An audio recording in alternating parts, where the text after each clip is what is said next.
Okay, and we're live. Hello, Hey, hello. hello. Oh, it's day 2 Yeah. of our March with Michael or Michael Jackson marathon, courtesy of Jen. Woo woo Woo. woo! Yep. So, So for the month of March, Jennifer and I, Rocky, Tori, Ray, it's a bunch of us that will be talking about documentaries that are proving Michael's innocence strictly with facts. No opinions, just facts. So Jen is doing 5 and I'm doing, well, technically 2. It's broken into 4 parts, but it's going to be a long month. Hey, Serena. hey, Serena. Thank you for joining Hello. us. But yeah, we're pretty excited about this. Hello, Confused Ice Climber. Oh, yes, That's yes. wonderful. Yeah. We definitely want to get the word out there, spread knowledge, spread love, and just educate people. I know we're very educated because we do our research, but if we just can get little pieces of nuggets here and there, that way we can share with others. That's what this is all about, and protecting Michael's legacy, especially with what's coming down. Yeah. That's what we're here for. It's up to us at the end of the day. At And the end of the day. yeah, we're the soldiers of love. That's what he called us. That's why, like, Michael was very like, my fans will defend you against anyone. Like, don't mess with my fans. My fans got my back. I'm like, till this day, it's 2025, and we definitely do, Michael. We're still here for you. We'll always be here for you. Yeah. But thank you, Rocky and Trish, for joining, and maybe You're we'll have welcome. some more guests later on. But yeah, so today's showing is Leaving Neverland: The Aftermath by Jin. Last name Shohan, I Okay. believe it I is. never heard of this one. Me neither. Yeah, so it's pretty great. I think Tori had mentioned that's one of her favorite ones. So again, it goes into details and it shows clips of that one mockumentary, and then it kind of like breaks it down and debunks it pretty much. Oh, awesome. Yeah, that's good. And if we get taken down, we'll come back, but then do the like time stamps instead, because YouTube can be a little tricky, so we'll try to work it out. But yeah, if you guys are ready, I know Trish has another live, so we'll get started. Yep. All right, so let me see. I would add this one, I believe. Okay, and here we go.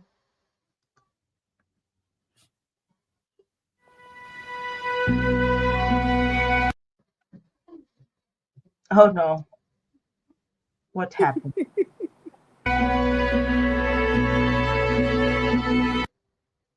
Oh no. Is it stopping for you guys? It's like glitchy. They're glitchy. Yeah.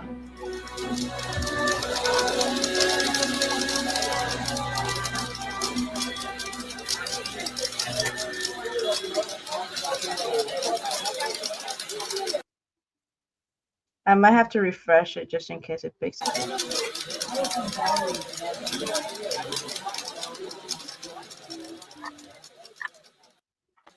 Other than what they're saying, did you unearth any actual evidence that proves Michael Jackson was a paedophile? It's your conviction of Michael Jackson's guilt that I'm fascinated by. This has got huge global attention. Yeah, he was investigated by the FBI. He was one of the most reported on, scrutinized, investigated individuals in the world. Is one person powerful enough that he can hoodwink all of those people?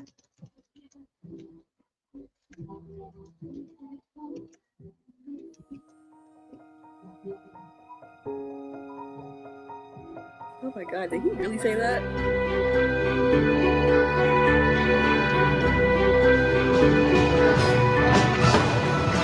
We went to the concert the Friday night and we had a meet and greet with Michael. And Michael said, were you at the concert tonight? And we said, yes. He said, I wish I'd known. I would have put him on stage with me. Stage mother and me kicked in. I said, we'll be there tomorrow night. The next morning I wanted to bring in a thank you letter for Michael, because this was his last concert. He was leaving Australia. It's like there he was on the TV screen as I was used to seeing him. And then there he was. I can remember thinking that no one's ever going to believe this. It was pretty overwhelming. We all had an overwhelming weekend, that is for sure. I was in a group home, and Michael there'd been a school shooting in my neighborhood. Wow. It was one of the first school shootings ever. And we hear on the radio, Michael Jackson is on the freeway coming to Stockton. We're like, Michael Jackson ain't coming to Stockton. And he actually came and he visited all the kids in the school and encouraged them to find courage to keep coming to school, told them that God was with them and that's why they were alive, paid for all the medical bills of all the kids in the hospital, went to the hospitals to visit all the gunshot victims, paid for all the funerals, didn't get any recognition, but they didn't want it. They actually tried to sneak in and out. And so for me, that was just like, this was compassion on a level I had never seen.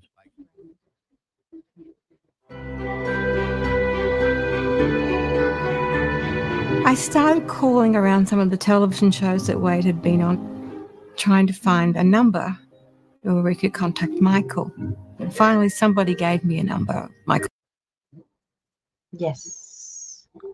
So that was Wade's mother, right? Yes. Yeah. It always bothered me that she's claiming that her son was touched, and she had a very happy energy in her voice still. Yes. Isn't that weird?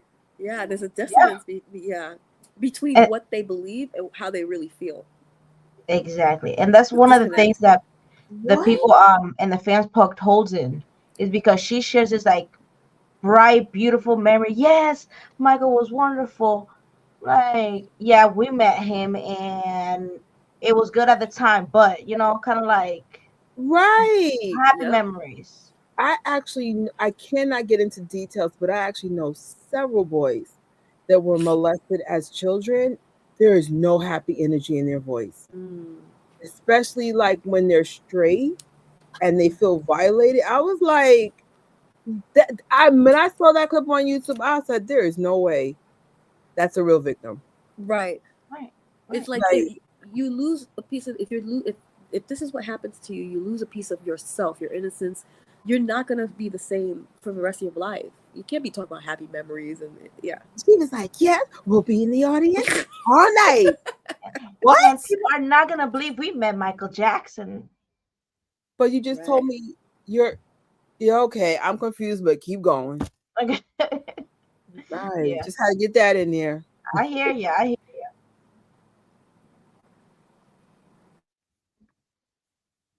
Michael's personal assistant. So we called her and she said, oh, let me talk to Michael and I will call you back. I think it was a Friday. And he said, do you and the family, do you guys want to come to Neverland for the weekend? Hollywood and this whole entertainment business was on another planet from where we were. Even if we knew him, which we didn't at all. And we'd known him for, I don't know what, 4 hours maybe. Not known him. We met him 4 hours ago, Then the next morning, the plan was that we were going to go on this kind of trip to the Grand Canyon and that sort of thing with an RV. So then that's when I left with my mom and everybody, and we went to the Grand Canyon. We had like a motorhome, and we went and camped and did all that. And then Wade stayed with Michael. And I actually didn't have a problem with it at the time. I didn't actually have a hesitation. And then we'd get up in the morning like nothing had ever happened.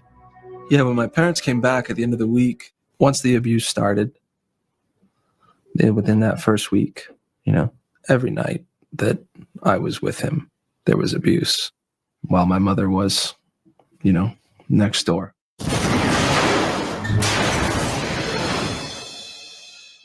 Stop lying about me. Well, my only agenda here is to find out what happened. You guys in the media didn't do a good job of that. You bought into a narrative that makes no sense. Wade Robson in the movie claims that he was abused by Michael Jackson for several days at Neverland while his family was on vacation in the Grand Canyon. Joy Robson has testified not once, but twice over an extended period of time under oath with no incentive to lie that Wade Robson went with them on that Grand Canyon trip. Different story. We went to the Grand Canyon and came back the following weekend. And was this, when you say you went to the Grand Canyon, your family went to the Grand Canyon, or Mr. Jackson accompanied you? No, excuse me, my family. Never. My son has never been to the ranch without me up until this year. See? And then in between, you and your kids and your husband and your parents all went on a tourist trip to the Grand Canyon. Yes. And I remember really wanting to stay in the room with him, and my mom wouldn't allow it. It didn't feel right. You don't go sleep with somebody else that you don't really know. But made sure I had my meals with them and that Jimmy slept with me. Our room started to get further and further away. And when I asked about it, we weren't even on the same floor now. I asked in Paris, and we couldn't get you a suite close to Michael. No suites available. But in Germany, we were like really far away from that. And he said, would you talk to Jimmy about holding my hand? They're going to think something nasty about it. Nothing's going on, but this is going to look like something's going on. So I didn't tell him I was coming, and the door was locked. And so you have to knock loud because the movie's on. He didn't mean to lock the door. He didn't know the door was locked. My son doesn't know this. But I would, go to the door, try to listen, hear what conversation was going on, and then I'd sneak away. Alan Scanlon, an operator from Neverland, confirmed the theater doors are locked from the outside, not the inside, and of Panic Hardware, which makes it impossible for Stephanie Safecha to have found the door locked. And the door was locked. And so you have to knock loud because the movie's on. We were back and forth throughout the trip between Neverland and the hideout in Westwood. But, my mother being in a different room and Michael and I sleeping in his bed. The sexual contact continued every night we were together. I'm sorry, guys. I'm gonna refresh it real quick. About 7. Okay, all right. Because it keeps lagging. So 7:44. Why does Wade speak like he's trying to be like some form of a professor or something? Like he's like he's a forefather or something. He's trying to sell Knock it. loud because the movie's on. We were back and forth throughout the trip between Neverland and the hideout in Westwood. But, my mother being in a different room and Michael and I sleeping in his bed. The sexual contact continued every night we were together. About 7. Nick and Desiree's Infinite Dance Cast. And we are here with Miss Joy Robson. Thanks for coming. What was your reasoning from coming from Australia, and how did it go? Oh, good. So I left with Chantal, who was 12, and Wade was just about to turn 9. Wow.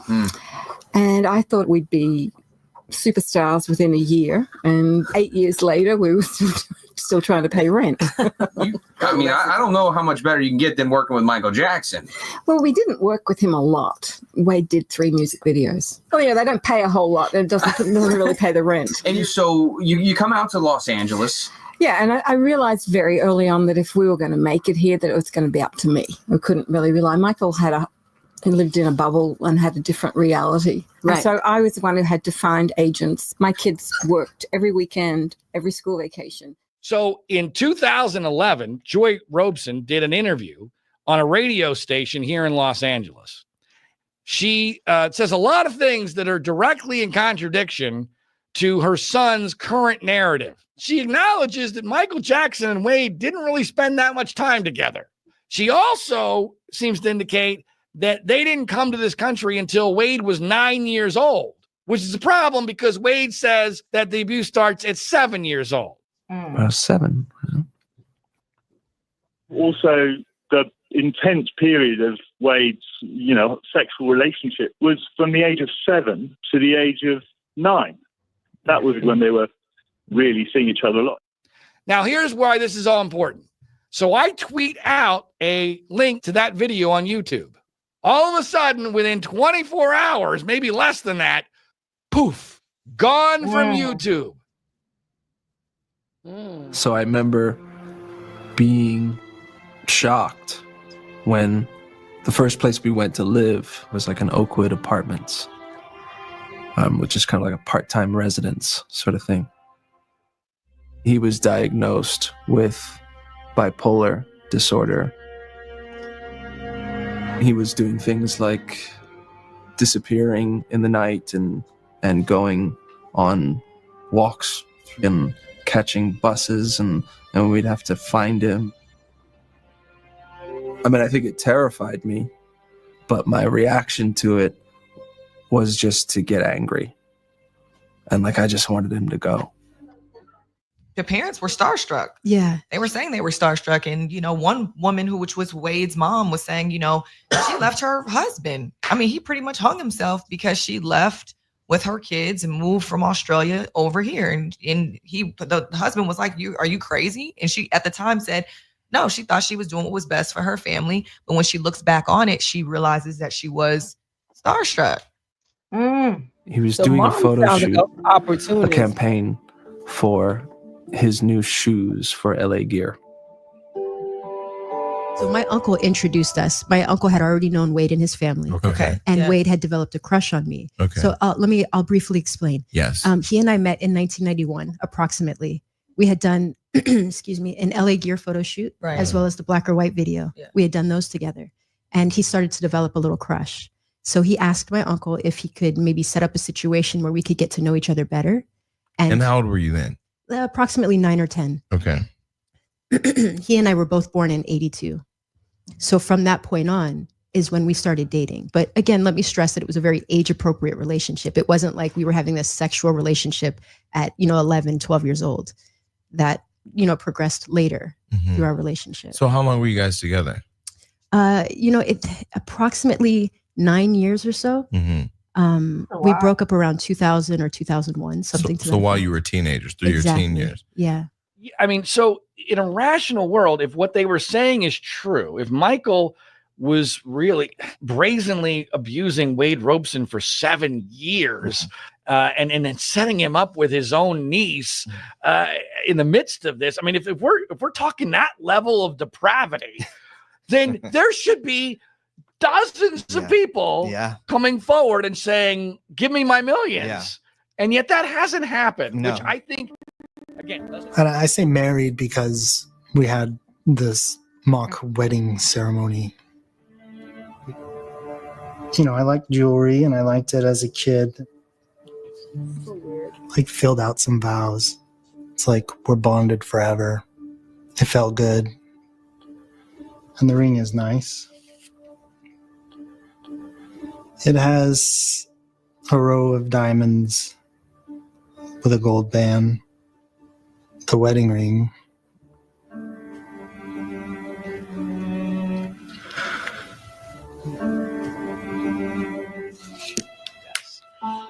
It was such a striking moment when you said in the film, James, that you had a marriage ceremony with Michael Jackson with rings and handwritten vows.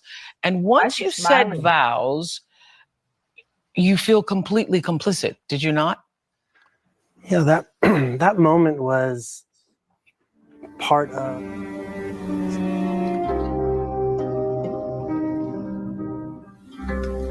at the train station. There's a room upstairs. And we would have sex up there too. It would happen every day. It sounds sick, but it's kind of like when you're first dating somebody, right? You do a lot of it. So it was very much like that. Thanks for your time. Look, have a few dates just been mixed up, or do you reckon James and Wade are lying about it all? I can't say for sure that James Safechuck and Wade Robson are lying about the entire thing. I can't say that for sure, but what I can say is that at least 3 aspects of the allegations that are featured in that documentary are provably untrue. We've heard a couple of the bits that you've mentioned, the train station one with James Safechuck being the big one. Obviously, he alleges that the abuse went from 1988 to 1992. And it can actually be proven that, he said during the documentary that he was abused at the Neverland train station.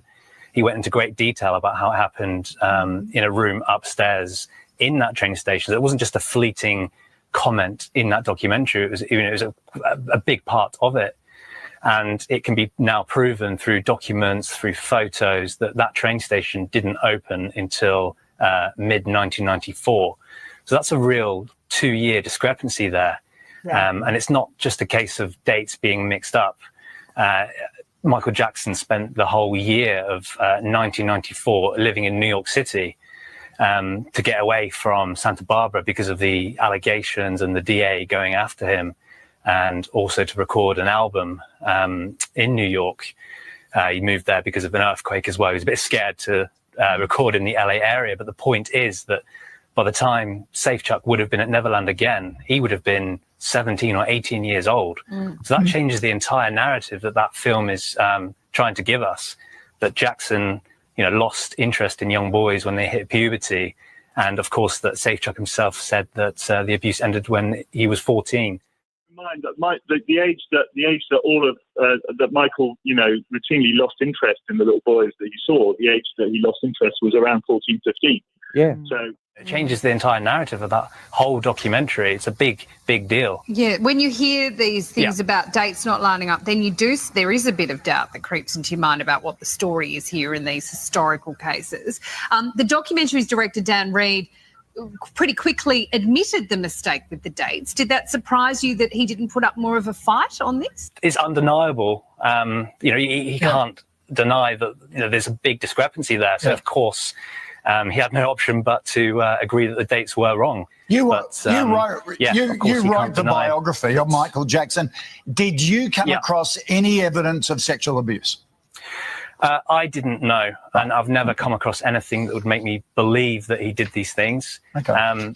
I can't say for sure that he's innocent, of course, and I've certainly never seen any cold hard evidence to suggest that he's ever done anything like that throughout the years. That was one of the big ones. He was preparing me debunking over a long period of time for other kids to enter. We went up for the weekend, and Michael showed up with another family. There's one particular boy who sort of entered and replaced me.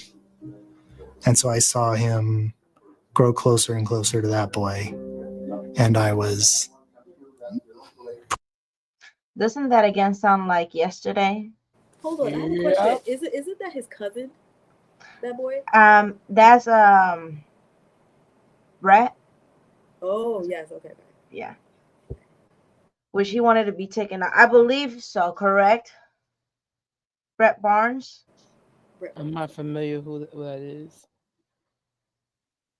He was another friend of Michael's that's defending Michael. He didn't want to be in the documentary, and they pretty much left him there, and he wanted to be removed, and they didn't take him out. Also, he had a book. Am I correct with that, or he had a book? No. I don't recall a book. He's very private. Okay.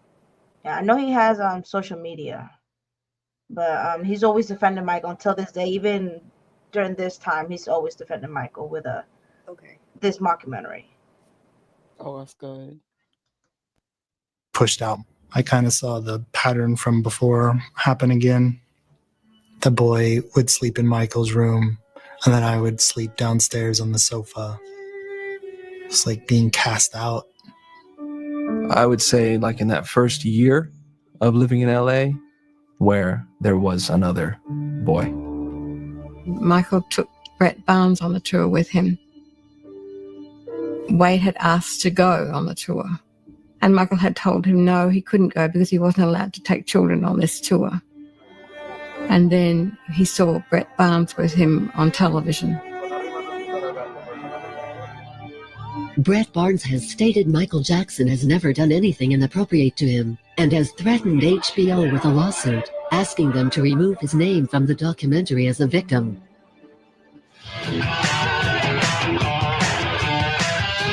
I believe the first time we saw each other after we moved was his black or white music video, which I was going to dance in. That experience was really hard for me.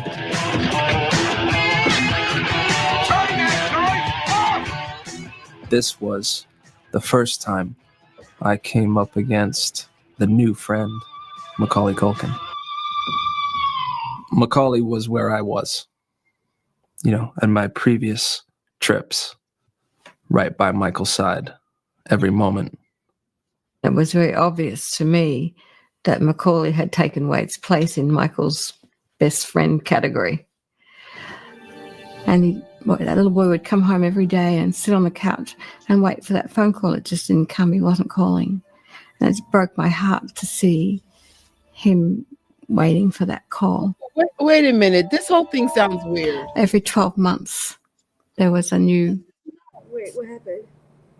So, is it me or everyone sounding like bitter Bettys instead of sense? Like, if you're telling me you were abused by somebody, wouldn't you be happy? Like, oh, thank God it's not me anymore. Am I only one confused by this? No, there's a pattern. Everyone's just like, oh, he's got my spot. Well, if he's abusing you and you don't like it, aren't you happy? These people are weird, bro. Like, that is a big red flag of a lie. Exactly. And they all sound like yesterday, like Evan and what's the other? Arvizo family. He stopped calling me. He didn't want me anymore. He replaced me. He pushed me away. Yeah. Yes. Wouldn't it be like, you know what? I'm sorry. I'm glad it's not me no more. Yeah. Let them be the new quote unquote best friends. Why didn't you speak up? Why didn't you try to go to Michael? Hey, be careful. Is something going on? Are you okay? Try to talk to the mom or something. No, they sounded mad like, oh, we ain't got VIP access no more. Exactly. Well, you should be happy, right? You're being abused. Exactly. Yeah. All right. No. And I get it, like some people that are abused don't want to talk about it or don't say anything, but he was mad that Michael wasn't paying attention to him anymore. So that's that kind of different. You just try to distance yourself and just maybe not talk about it because you're not in that healing process.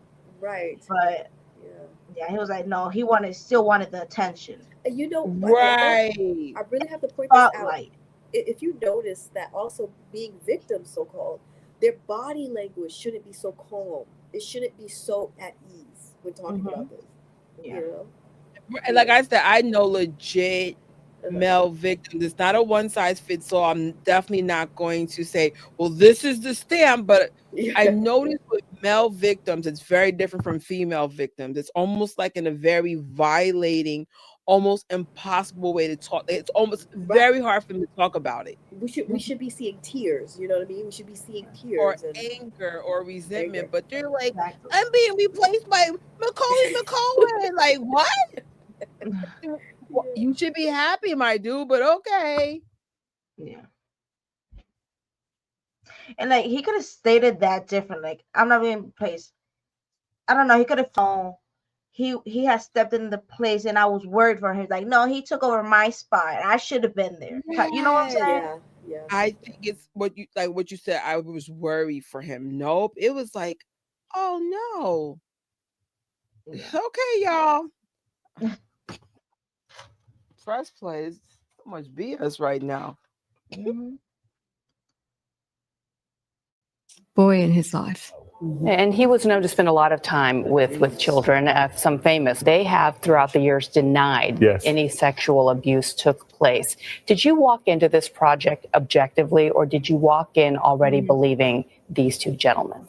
When you look at this in totality, the emphatic denials from so many other people about this. I mean, that there is a question mark here. You've got other boys like Macaulay Culkin, Corey Feldman has come out strongly yesterday. And Corey Feldman made the, I think, quite interesting point. He said, look, serial pedophiles, when they're around young boys, in this case, they'd abuse them all. That historically, that was people, if they had access to young boys, they'd do it. Corey Feldman and Macaulay Culkin tell a completely different story of their experience with Jackson. Obviously, as a mother, when these allegations were brought to us, the first thing when I get Wade by himself, I said to him, okay, so as your mother, I need to ask you, has Michael ever done anything inappropriate with you? And he was so convincing. Absolutely not. He has never, ever done anything. Never. Because we were so close with Michael, obviously, I wanted to believe that. But more than anything, I believed my son. Did you go into Mr. Jackson's room at all hour of the day? At any time I wanted to, yes. Do you recall being in his room during the day? Yes. Do you recall being in his room during the evening? Yes. Do you recall being in Mr. Jackson's room late at night? Yes. Did you ever get the feeling that somebody was trying to keep you out of Mr. Jackson's room? No. I believed that he would have told me had something happened. I said, to me, no amount of money would make that okay. If I thought that he had touched my son, I would not stop till he was behind bars. How did you feel when you heard that a boy was alleging that Michael had abused him? I was shocked too, and I think it's sick because I know Michael well enough that he wouldn't do anything like that. I know that for a fact. Where is this accent coming from? Right? We gotta talk to him. Did Mr. Jackson ever molest you at any? What was that? Where his accent from come from? What? Because that's whack. Okay. Yeah, at that time he was trying to be like a little hard. Little Siggy, like, what are we doing, baby pig? Any time, the defense lawyer asked. No, never, Wade Robson replied. That contradicts testimony from a former Michael Jackson maid. The credibility of Adrienne McManus has been questioned because of her changing account of what she saw at Neverland. This lady. Sworn evidence she gave in 1993 that she never saw any inappropriate behaviour by Jackson towards any child. At Michael Jackson's trial, you were found to have lied under oath. From 1990 to 1994, she was his housemaid, with intimate access to the inner sanctum of the most famous person on earth. When she left in 1994, she and 4 other employees sued the singer for wrongful termination and lost. Do you still owe the Jackson estate money? I probably do, but you must know the amount. Well, I know that I can't remember. It might have been. You were ordered to pay legal fees initially. Yeah, for breach of contract for suing Mr. Jackson. Which was what, 1.6 million? It was probably Just to refresh your memory. Yeah. Okay. Yeah. All of a sudden, Michael and Jordy were gone. They had gone in one of his bathrooms, and the door was closed. I used to be the boy who was in there with Michael. But I just knew in my gut that that's what they were doing when they were disappearing. They were doing all of that same sexual stuff. Evan Chandler, Jordan Chandler's father, filed a $30 million civil lawsuit against Michael Jackson on the 14th of September 1993. In the lawsuit, his alleged outline of abuse was in no way the same claim by Wade Robson. He had also claimed nothing ever happened at Neverland. They were disappearing. They were doing all of that same sexual stuff. And I said to Michael, why is this boy doing this to you? And he said, oh, it's not him, it's his father. His father wants money. Meanwhile, CBS obtained a secretly taped phone conversation allegedly between the father of the boy who accused Jackson of sexual abuse and the boy's stepfather. Listen to this. This man is going to be humiliated beyond belief. He will not believe it. He will not believe what's going to happen. Yeah. Beyond his worst nightmares. Sell one more record. If I go through with this, I win big time. I will get everything I want. There will be destroyed forever.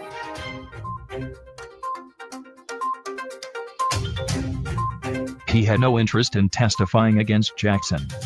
Jordan Chandler advised that he would legally fight any attempt to do so. You've got to look very carefully at people's motives, and you've got to look very carefully at the facts. You've got the most famous person in the world, one of the wealthiest people in the world, perceived as very vulnerable, okay? And people constantly tried to exploit him throughout his lifetime. For lawyer Tom Mesereau, so much of what was aimed at Michael Jackson was about cold, hard cash. You don't think the freedom of the Me Too movement could be explained for these latest accusers coming up and saying that Michael Jackson molested them? I think the freedom of the Me Too movement has allowed false accusations to be made as well as real accusations. And we've got to be very careful to make sure we sift out what's real and what's false. What was decade-long FBI surveillance? Trust and believe if there was something there to be found, they would have moved on it. It's my belief. And it would have leaked. Yeah. And that was the first I've heard. I didn't even know. What year was that? That was, first of all, in 2009, the FBI released their Michael Jackson FBI file. If you go to vault.fbi.gov, you will actually see the FBI files there on Michael Jackson. Soon it will be Jackson's turn himself to respond to questions. The teen said that when they traveled together to Monaco last May, quote, that's when the whole thing really got out of hand. Also included was a deposition of former Jackson maid Blanca Francia, who claims that at Jackson's Neverland ranch to have seen Jackson naked with young boys on several occasions. What did you see? I just saw the shadow. You saw the shadow of what you believe was Michael Jackson? Yes. You never saw him, did you? No. You saw the shadow of what you thought was a man, right? Yes. Did you see any other shadow at that point? No. Was the glass foggy? Yeah. So you couldn't really see clearly the glass, right? You just saw a figure. Is that right? Uh-huh. You only saw one figure at that point. Yes.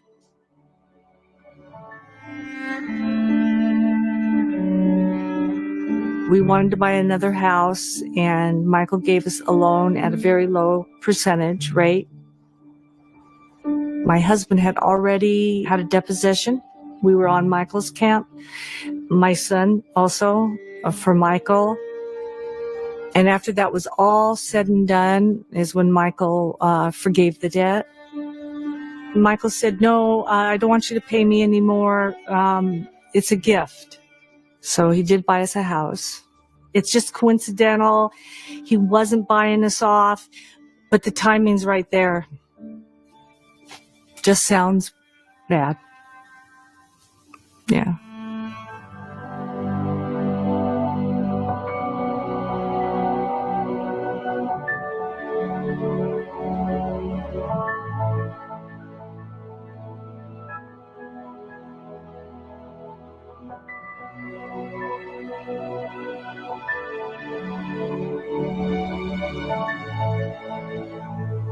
My husband had already had a deposition. We were on Michael's camp. And after that was all said and done is when Michael forgave the debt.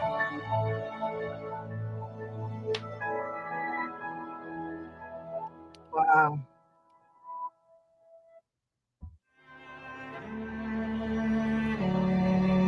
And so I'm 14 at this point. That was the last sexual experience that I remember with Michael. We, like, the public knows how many children were there. And then there's all the children that we don't know about. We grew up with him literally since he was 3 and I was 5. He was just Michael. He was just our friend. Just like hang out. Yeah, everywhere. Yeah. He'd hang out just like this, just I hung out with Michael Jackson. I stayed at his house. You don't think that for the interviews that they're doing, they're not getting paid? I've been offered 6 figures already for an interview. Our whole personal experience with him was gentle and beautiful. He's a good friend of mine, and he still is. Your brother knew him too? Yeah, no, we all did. And he'd bring my sister and I on stage. Always loved him so much. We just had the best times. How did you meet him? We ended up staying in touch for like many years after. He invited myself and my family to go to the ranch. Wow. He was a great friend. You know, he just treated me like gold. The experience that we had with him was one of, love. Continued to be friends with him for about a decade. The great times we had here. And Happy to have been his friend. I would say he was even greater as a person. One of the most important people in my life. I grew up there. I spent my whole life in 1993, when I was interviewed by the Santa Barbara Police Department, I sat there and I gave them the names. They're on record. They have all of this information, but they were scanning Michael Jackson. All they cared about was trying to find something on Michael Jackson. Who you said, by the way, did not abuse you. Who Michael was innocent. And that was what the interview was about with the police in 1993. I told them he is not that guy. And they said, well, maybe you just don't understand your friend. And I said, no, I know the difference between pedophiles and somebody who's not a pedophile because I've been molested. Here's the names. Go investigate. And then there's all the children that we don't know about. That's crazy that Corey has been saying for decades. He would always say he's going to get who to go after, and they keep going after Michael. That is alarming. Why don't you reveal Corey's list? Exactly. Exactly. And they forced him after this documentary came out. He defended Michael, and they forced him to take back pretty much his statement. Be like, well, I'm sorry, so. It's basically just sort of like letting people know that the general public aren't smart enough to just sort of put two together, Exactly. That's the issue. Yeah. And he said they wanted him to accuse Michael. Like, maybe you don't remember. What do you mean he doesn't remember? He's a victim himself. And the people that Corey went against, I heard is pretty much more powerful than Michael. Oh yeah. But yet you won't reveal that list. Oh yeah. That's crazy. There's always been a vendetta against Michael, pretty much. It's trying to take him down.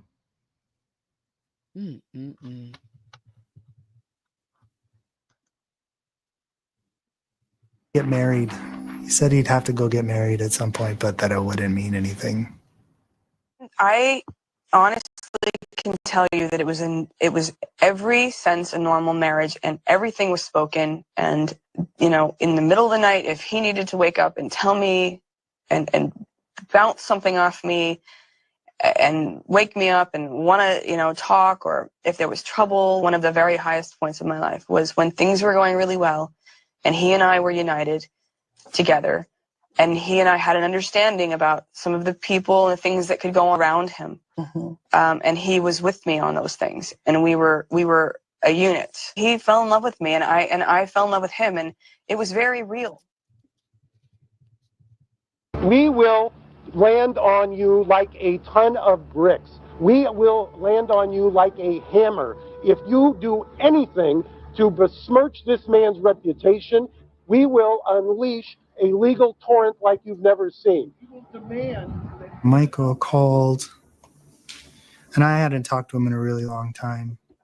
Garagos, who is Michael Jackson's original attorney with regard to these allegations way back when, he tweeted out that he had just been alerted that a quote of his in the movie is totally taken 100% out of context, where he's not talking about who or what Dan Reed is implying he's talking about. There's a clip from Garagos talking about, we're going to bring a ton of bricks down on these people. They've messed with the wrong people. Basically, it's making it sound like, we're going to attack the victims here, the accusers. We're going to put them on trial. We're going to destroy them. Yeah, that's all bullshit. That's not what he was talking about. He was talking about something tangentially related to the case, not about the accusers. The press conference had nothing to do with his accusers. It was specifically directed at the two adult men who wiretapped Jackson and were indicted and plead guilty and went to federal prison. So I was 21 or 22 at this point, and I really did not want to go through this again. I did not want to testify. So at some point, I worked up the courage to tell Michael that I don't want to testify. And then within a week or so after that, I received a subpoena to testify. And as far as making anybody testify, I would love for Wade Robson to show me the subpoena he never got. I simply called him and told him, listen, we need to get you up there by such and such a date. I was in regular communication with his sister who testified. I was in regular communication with his mother who testified. I'm going to ask you one more time, as an adult, did Michael ever do anything inappropriate with you? And he once again looked me in the eye and said, no, he never did. I said, I think you need to testify. This is your friend. And I said, I think at this point, you and Macaulay Culkin are probably the only two people in the world who can save him. Because again, if you're going to get up there and lie, then why get up there at all? We had other people. We didn't need him. Wow. You know, the other thing I want to point out. We had dinner the night before at Neverland, and he was definitely subdued.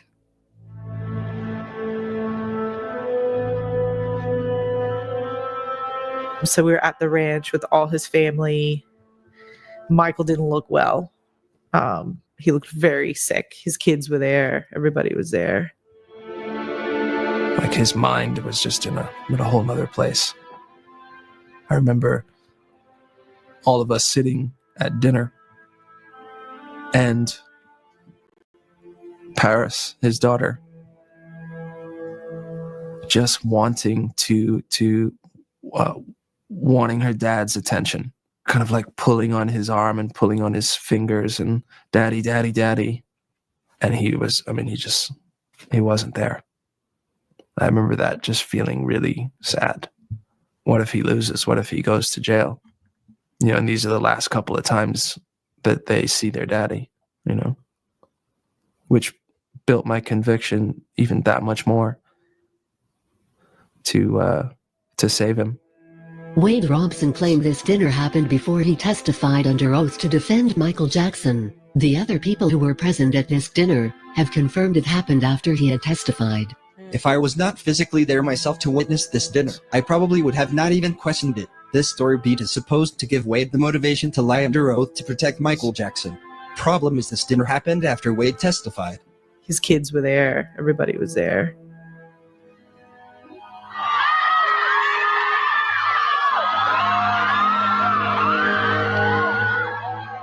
The last time I talked to him was near the end of the trial. And he tried again he wanted me to testify. And I said no. And he got really angry at me. And he threatened me. He threatened me with his lawyers and said that I had perjured myself years ago and that he has the best lawyers in the world and that they were going to get me. And I just said, I don't want any part of it. You'll hear nothing from me. You know, don't worry. I was just trying to calm him down to get him off the phone. Save Chuck claims that in 2005 he didn't testify because Michael Jackson angrily called him. Save Chuck's testimony had been declared by the judge off limits well before the trial. And we know that. I texted Tom Mesereau today. Yeah. He could not testify. The judge ruled it would be too remote in time or cumulative. It's over 15 years. We would have been in the time frame. Mesereau goes on to say, if he had allowed it, we would have called him like we did Wade Robson, Brett Barnes, Macaulay Culkin. Mm-hmm. I never met or spoke to Save Chuck, but was told he supported Michael Jackson.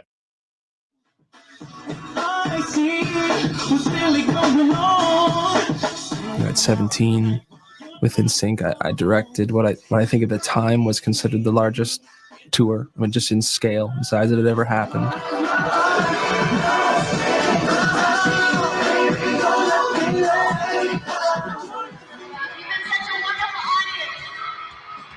Michael had some sort of obsession with Britney. And he would call me and he'd want to know, what it was like working with her and what she was like. And isn't she sexy? Isn't she beautiful? wondering if I can set up like a way for them to meet. And in those conversations as well, Michael was really interested in my sexual life with girls. I remember that being just really weird. All you got to do is burn one bridge. Okay, well, let's be real. He cheated on my sister with Britney Spears. Okay. Broke up Justin Timberlake. Yeah, broke up just, okay. Now, let's be real. You f***ed over two big people in the industry.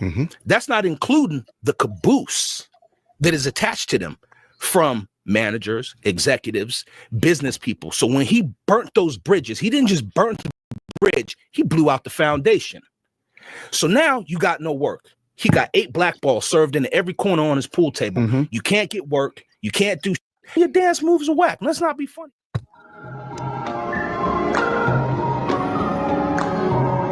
I was in Vegas for maybe about 6 months. And at that point, Michael was living in Vegas with his kids.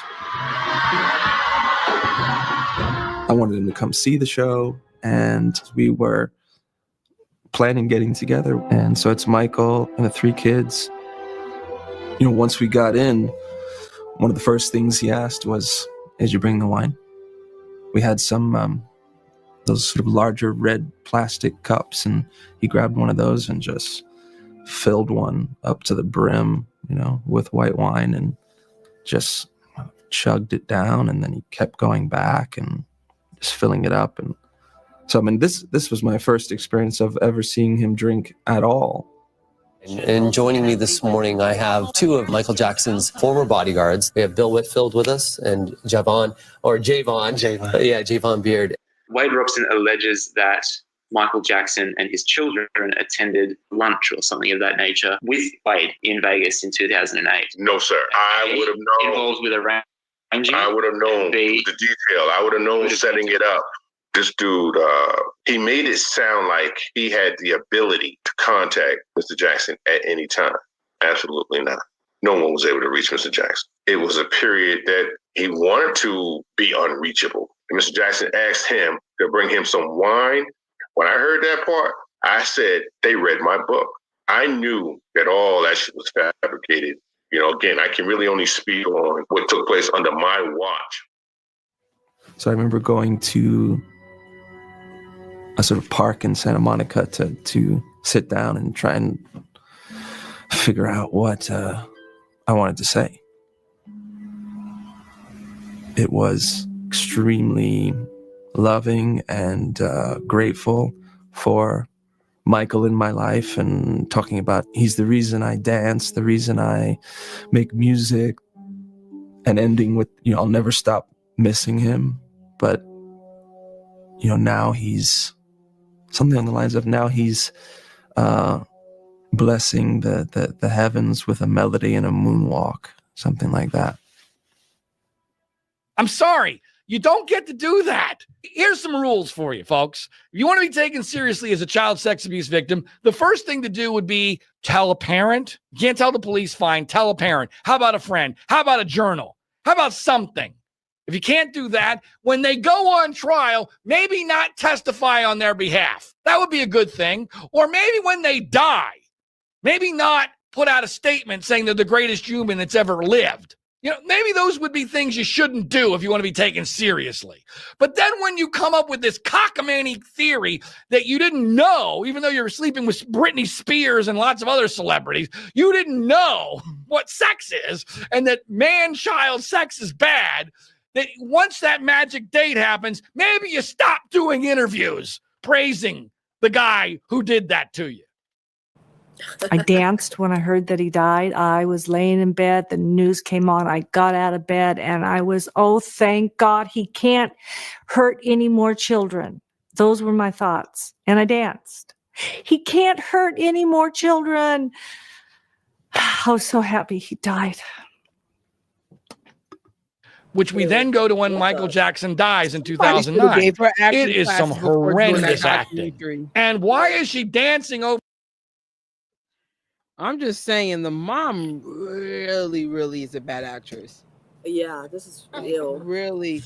one thing that I don't know what W's name here is, his code name is, but remember how he was like, oh, this might be the last time the kids see him. Again, if this person is touching children, you need to get him away from his own children, correct? Yeah. Like, what am I missing here? Yeah, really. Like, and again, I know several sexually assaulted children, males, females. Yeah, no, I need you to get away.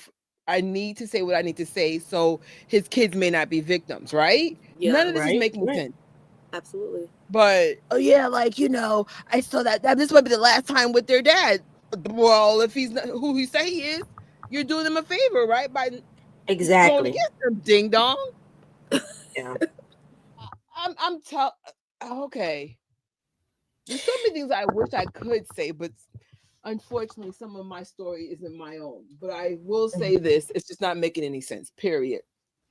From someone who has been exposed to this. Yeah, everything here is disconnected. Yeah, it just, and the mom needs better. For all the money they put into Leaving Lies, y'all should have at least got her like some acting coaches. It's not believable. Like, I can't anymore. I danced. Like, what do you mean you danced? What does that even mean? The only thing that seemed sincere is when she met Michael. Her face still lit up. It lights up. Yeah. It lights up. That's how much you could tell she was impressed by him. Yeah. Crazy the liar. performers are performing, but not even. Not even. They're not even performing well. No, not even a little bit. No. Yep. Nope. Not even. I was like, I'm telling you, man.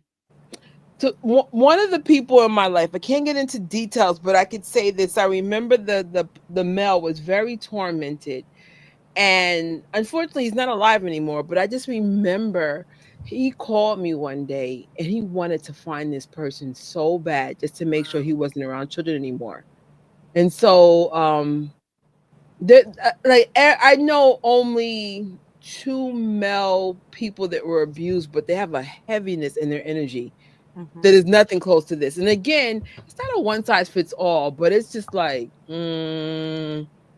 especially when they're straight. It's different if they decide to, no, it's just from what we know, both these men are straight, correct?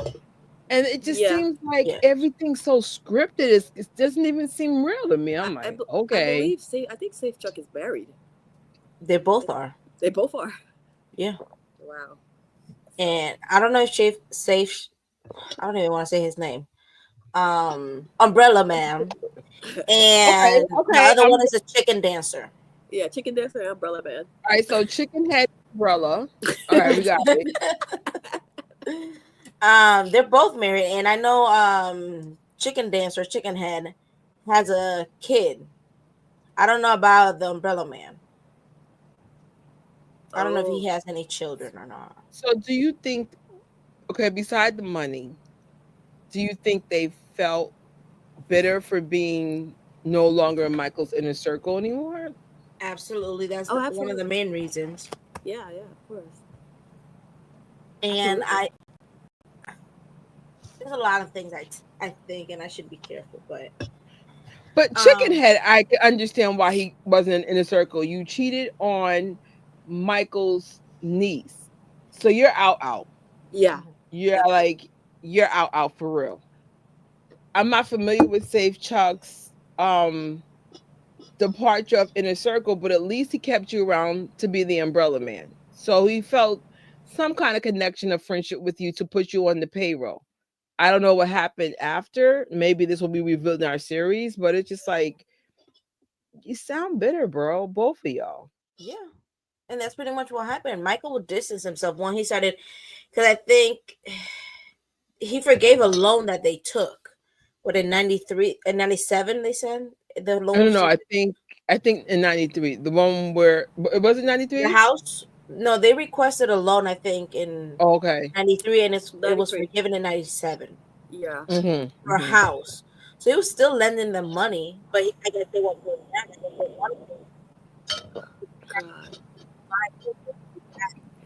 Once felt used and when he felt like people weren't genuine with him, then he would just like step back, get away, and then people get hurt.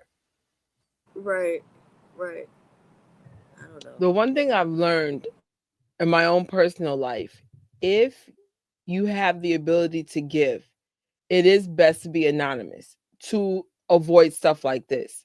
I believe you should give, but unfortunately, you can't give, especially to Michael's level, without someone taking advantage or being accustomed for it to stay that way. Yeah. So, like, that's crazy.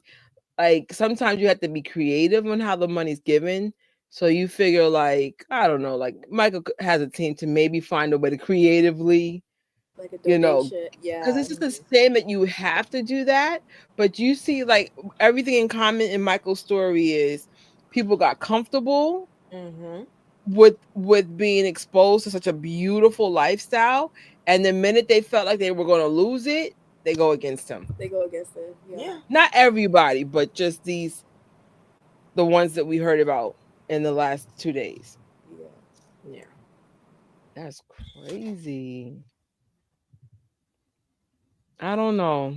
All right, I mean, we'll keep playing. And it's just like, y'all sound like you just jaded because.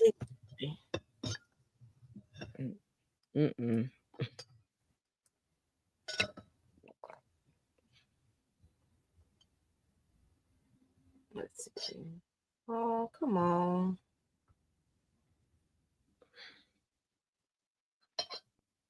Is it playing? No. But you know what? If you guys really want to like have a great story to talk about, you guys should ask Corey about his list. Those people are probably still alive. Just want to throw that out there. Oh, really? Oh, yeah. Yes. Since everyone's here for justice, start with Corey. All right, let's see. It's not. Let me try to refresh it to see if it'll. Oh no.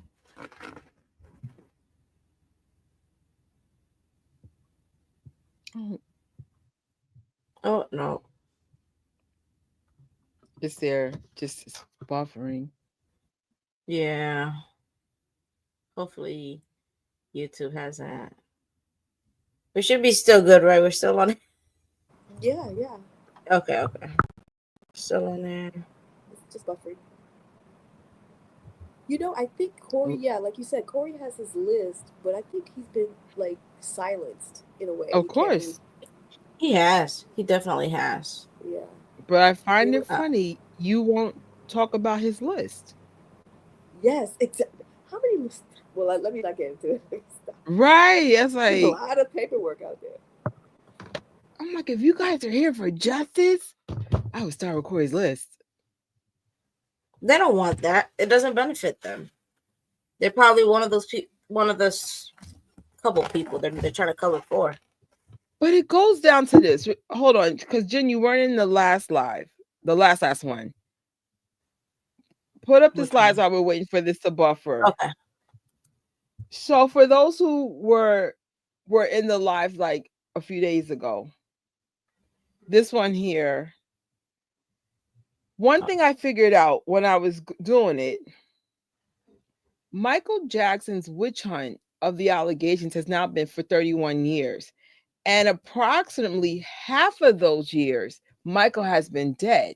So my question is, what is this really about? It doesn't make sense, especially when you do have people, Corey's list, other things that recently developed in the last, 12 months. I'm like, you guys have bigger fish to fry. I'm always going to wonder what this is really about. Because if it was about justice, I'm telling you, we have several places you guys could start. Like with people, they're like, yeah, I got stories to share. But instead, people are being silenced or things are not being spoken about. A lot of gaslighting going on right now. But yet you want to waste literally half a year, half of someone's dead life. He's been dead for almost 16 years. And we want to focus on this. You're actually very much correct. It's sort of a strangeness because since Michael has been passed on for like nearly now 16 years, there's been a lot happening. This catalog In real life, right? Everything's been released. It's like let's take his stuff here. Let's take his stuff here. Let's just. It's a lot. So what else do you want if you can't? You know what I mean? Like there's no. I don't get it either, and I want to know what that and it's is. always puzzling. At first, it was like when the allegations came out in 2019 with what's their face, Umbrella and Chicken Head. I was like, what? And of course, Chicken Head's the number one issue because you're just like, you testified on oath, and even more important and so contradictory is the fact that after he died, you're begging Taj to go to the memorial. You're dancing on stage with Janet Jackson for tributes. You're in the Opus.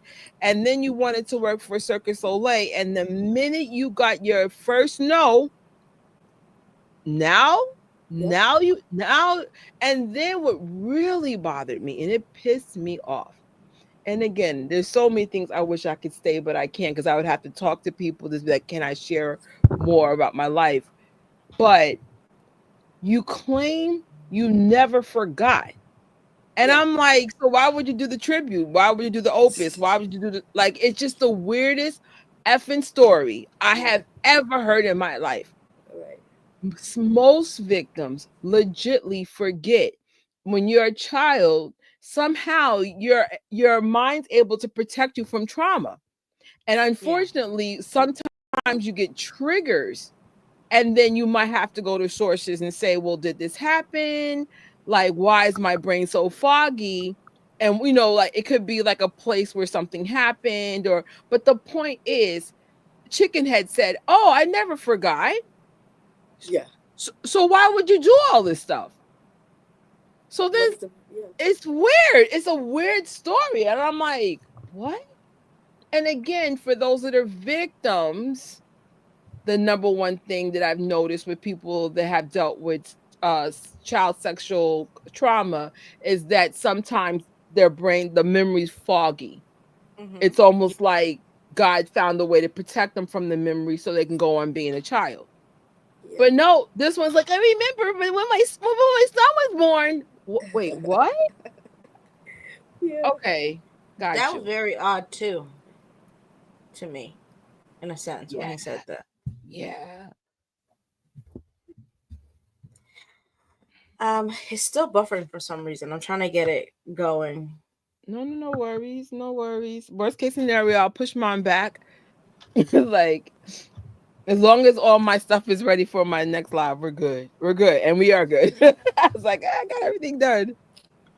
I don't know why man. It's not taking it. It's not playing any back anymore. Hold on. Is there a way you could start it again and then just move forward towards the 50 mark? I tried, and it's trying to have me reset my entire computer. Oh no. Yeah. You could try it, and in theory, me and Rocky will stay on. If there's a question that we could talk about while you reboot. Does anybody have questions or concerns in the chats? I like with Dee's Tiny Kitchen. That's a cute name, by the way. Yes. I like how this person. This is about his legacy. So even if that's the case and it's about his legacy, what's the harm in his legacy? Just making people happy. What is that? Not unless it goes back to like this. Real. I'm hoping it's not about a black man being in the position of such a legacy. It's giving me Captain America, Brave New World energy right now. I'm just like, is the issue black? Like, please don't tell me this is the real issue, because that's so. If that's the case, then wouldn't that be like jealousy then?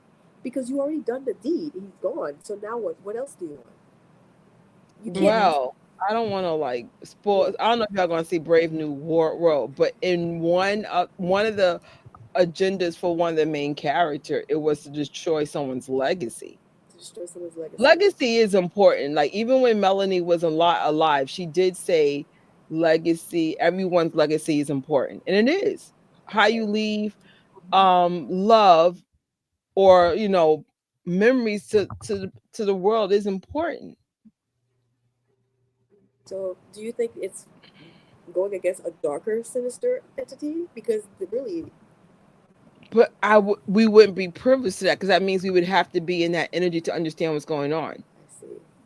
Because that's like, I've never understood this story. It was different when Michael Jackson was alive, but I'm like, when he died and this movie came out in 2019, I was like, what? He's dead. Like, what the hell? So, Yeah. but of course, you still want to give everyone an opportunity to share their stories, because God forbid there's truth in it. But then, like, I think within like 2 days, everything was debunked, and debunked hard. Yeah. I was like, see, y'all doing the most now. Like, y'all doing the most. And y'all won't let it go. We got what else can they talk about in Leaving Neverland 2, Part 2? Like, come on.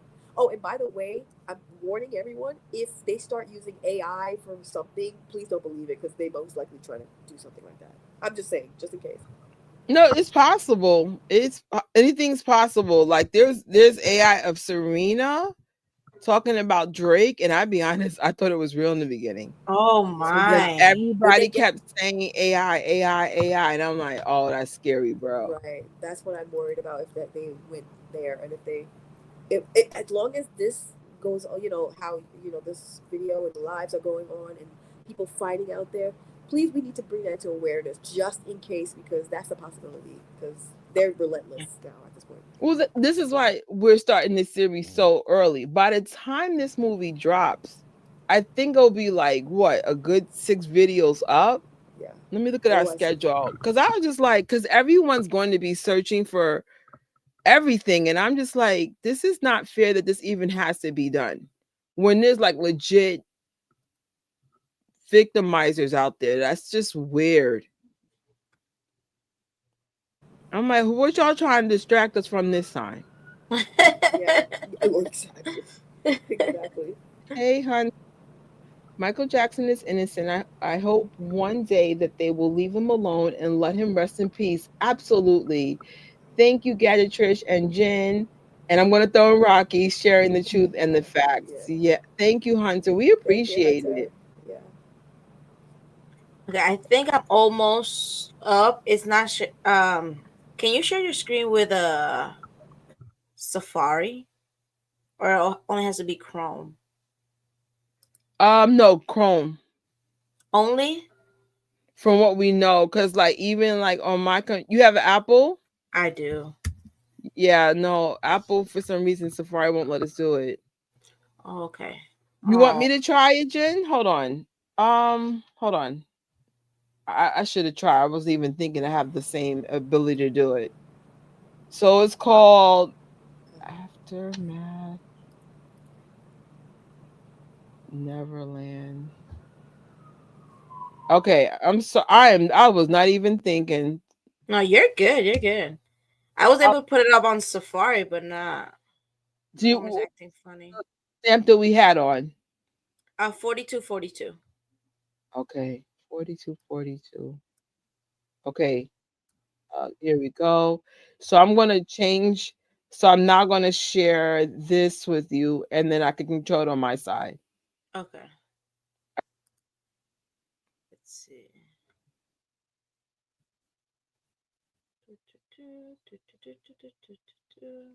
You see it? I see it now. Yes.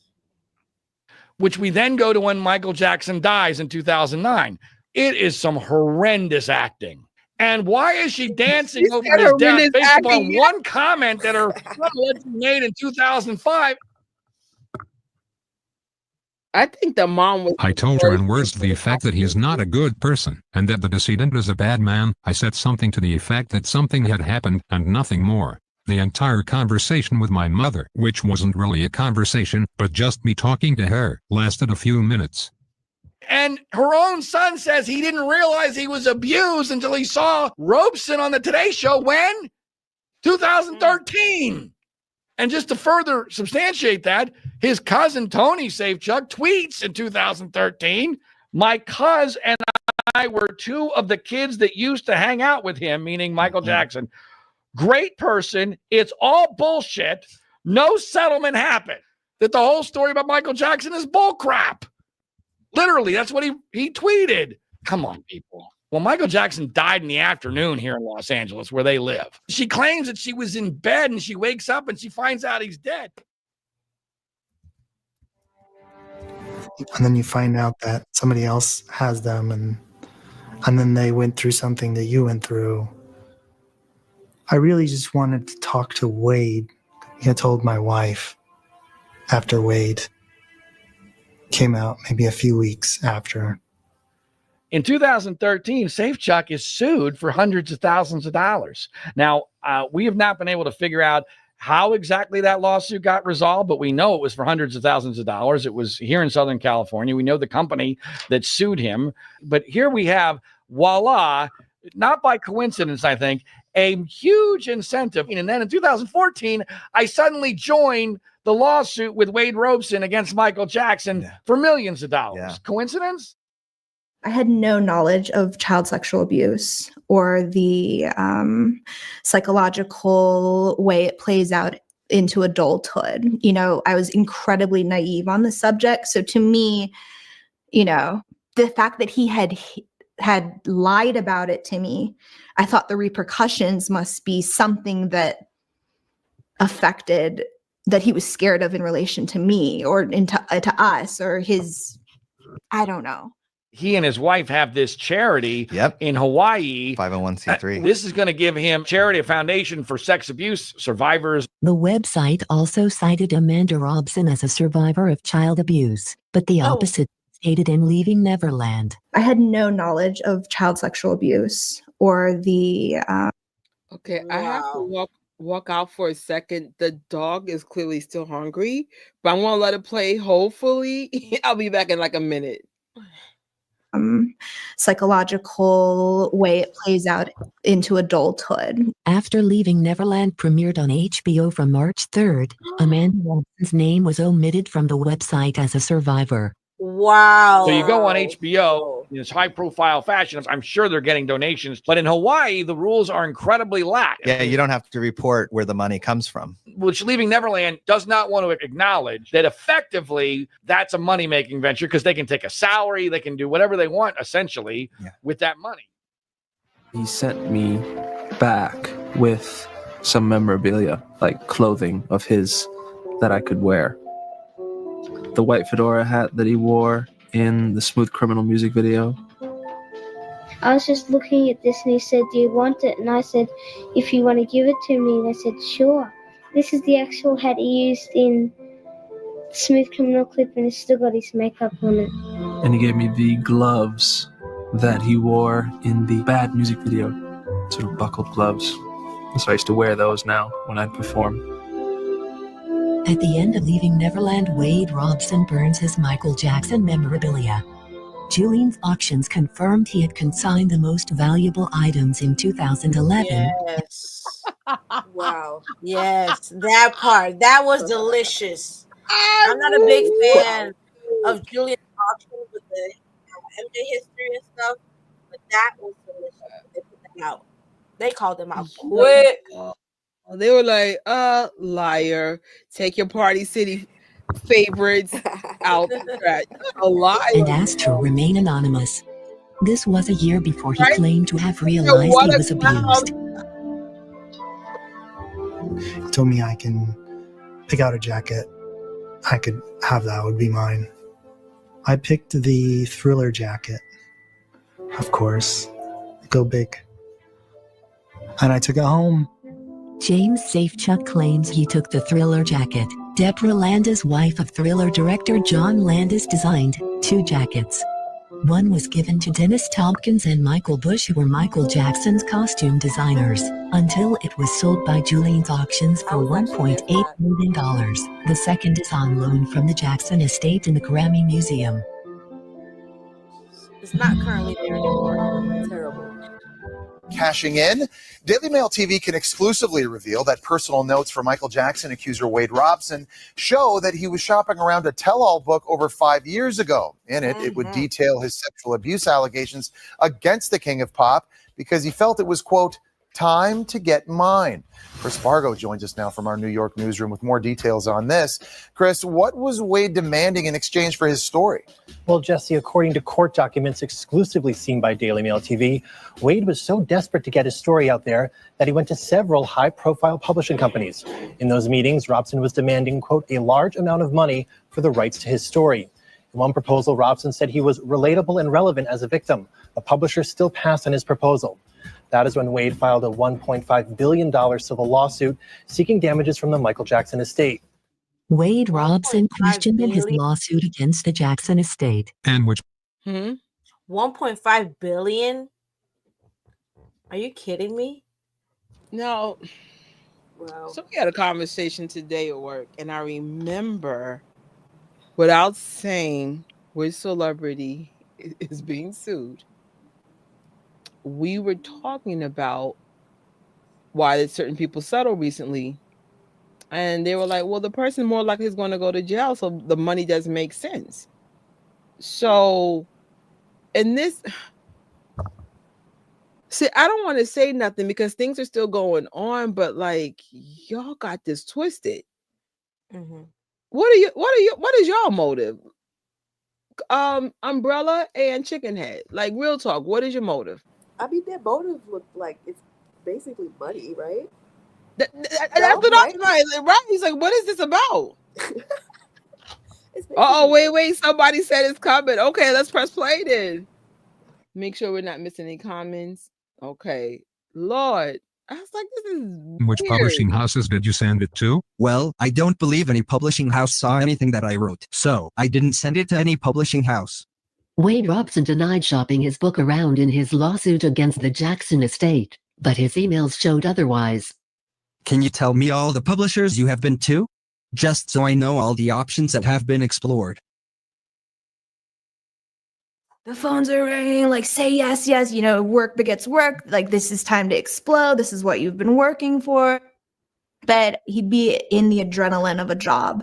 And it was always followed by lulls of depression. I'm starting on. Who's going to tell the wife that she married an opportunist who won't take accountability? And instead of taking the L about not getting the Michael Jackson Cirque du Soleil job, he decided to try to get money from exploiting Michael Jackson's freaking estate. Who's going to tell her she married an opportunist? Who's going to... No, something tells me she's aligned with it. Just based on her energy, the way she looks the same way. Like attracts like. Mm-hmm. She looks like it. That's facts. I was like... I mean, I get it. You probably thought he was up and coming. He's on the stage with Janet Jackson. He's doing his thing. He probably told her, hey, boo-boo, I'm going to get that job at Cirque du Soleil. Hooray. And then they were like, oh, you know what? Time to exploit the estate. Yeah. Mm-hmm. I would say 190% that this guy, Chicken Head, made a gazillion contradictions and mistakes, and the audacity for him to come out with these freaking allegations is disgusting. Mm-hmm. Mm-hmm. Oh yeah, definitely. I mean, there were so many opportunities to quote, like, if this is your truth, I'm sorry, I don't get why you would do all the things you did, and the minute you don't get the job, all of a sudden, right. Publishers, yeah. Okay, got you. On Cirque du Soleil Michael Jackson show. So it's the equivalent of the Beatles Love show that they have, or the Elvis show, but for Michael. It's such a huge responsibility. But that was why I took it on. Michael was such a huge part of my career and life. We did not hire him. Was that your decision not to hire him? In the end, I discussed it, I believe, with somebody at Cirque du Soleil, but we determined that he wasn't really qualified. I didn't have an obligation to send him an email. I don't need to embarrass Wade by telling him he wasn't good enough. Wade Robson is seen in a 2012 interview stating he has the Cirque du Soleil Michael Jackson show, when he clearly was not hired. He lied. Shocker. Chicken Head lied? What's my mindset? I feel strong. I feel like this is the right thing to do because this is my truth. I had to defend. because this is Yo, his you know, truth. there was He a- didn't say it was the truth. He said this is my truth. when he had that was in New York City, and there was a big protest against him being there, and I was there, and it was funny. It was like, Do you still have the pictures? No, I think someone else have it. I don't have it. I do remember y'all protesting. Yeah, I was I gonna. do. The lie, for so many years. And I didn't want to do that anymore. If my story, if speaking that truth, other survivors could be helped in any way, shape, or form by me coming forward and speaking it, I wanted to be able to do that. I want to be able to speak the truth as loud as I had to speak the lie for so long.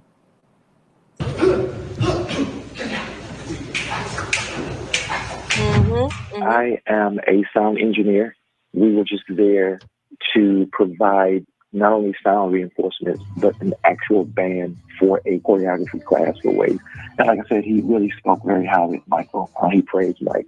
Once things actually kind of unfolded, I just found it hard to believe that this man was inappropriately touched by Michael Jackson. So you had two versions of Wade, in my estimation, where he was praising Michael Jackson, this is that, and another. But when the camera started rolling, he started portraying himself as this victim.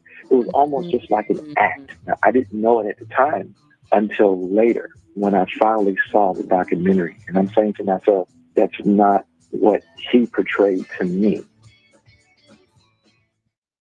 And people thinking that it's all about the money, about nothing but the money. A judge has dismissed a choreographer's claim that Michael Jackson molested him as a child. Los Angeles Superior Court Judge. So if it's not about the money, why are they still suing for money? For 1.5 billion? Billion. But it's Billion, not not about million. Okay. But it's not about the money. Okay. Judge Mitchell Beckloff dismissed Wade Robson's claim on Tuesday after determining he waited too long to file it in court. He did not rule on the credibility of Robson's allegations themselves.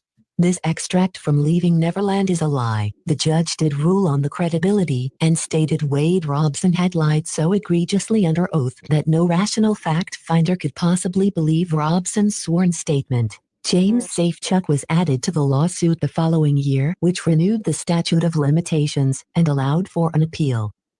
Everything about their stories is about getting around statute of limitations. That's why the bullcrap story about we didn't realize we were sexually abused until 2013. The statute of limitations in California is 15 years. They made the allegation way too late. So now they need a loophole because it says that if you didn't realize you had been abused, then the clock hasn't started yet. No, but that's a lie. Chicken had said he never forgot on the NBC one. Wow. They asked him. They asked him if he had repressed memories. Am I wrong on this? No. Which means Chicken Head can never. Okay, whatever. But okay. He testified that Michael did nothing to him. Can charges be brought against him now for perjury or feasible? When he released his story in 2013, he released it right after the 7-year statute of limitations. We waited. Wow. So you think he did that on purpose? How convenient. Yes. Within the lawsuit, Wade Robson was forced to relinquish documents as part of discovery by the court. He continually lied about the existence of these documents, withheld documents, and had deleted documents before relinquishing them. Wade Robson's emails were eventually seized. These emails showed he was constructing his story of abuse by researching other people's allegations about Michael Jackson, emailing them I to know him. you lying. What did she just say? Go back. That he was using other people. What? Hold on. All right. Hey, baby. Wow. So you think he did that on purpose? How convenient. Within the lawsuit, Wade Robson was forced to relinquish documents as part of discovery by the court. He continually lied about the existence of these documents, withheld documents, and had deleted documents before relinquishing them. Wade Robson's emails were eventually seized. These emails showed he was constructing his story of abuse by researching other people's allegations about Michael Jackson, emailing them to himself and including them into his own account of abuse. He found one tabloid story about himself, emailing it to his mother asking her if it That's some BS, bro. Oh yeah. This is And some his real mom BS. was helping him. Oh yeah, of course. Hey, what's up, Kelly? We're towards the end, but the good thing is because Jen has it on the screen when you do replay, you could just pick up where you miss. But hey, Kelly Cal. And I can't believe there's a part 2 to this, but let's just play it. I'm annoyed. was true. His mother replied, "Well, none of this is true." He then included this story of abuse in his account anyway. While constructing his story, his mother helped him with several versions which benefited him. He had deleted over 50 emails between his mother and himself alone. He was originally asked by the court to hand over all written communications relating to his allegations of abuse. Robson had stated under oath that only one single document existed, but documents obtained by third parties showed this was utterly false. On 3 separate occasions he was forced to hand over documents. On each separate occasion he falsely stated that his latest production was now complete. Wow. This is a lawsuit that the entire contents of Leaving Neverland are based on. I just want to say to the Jackson family, I'm sorry that you guys keep going through this. Like, this is just dumb. Yeah. It is. It's like so dumb. I could see if it was just like what they call undiscovered new evidence, or I'm like, this is like just stupid. It is. Yeah. It is. Oh my, I'm like mad aggravated.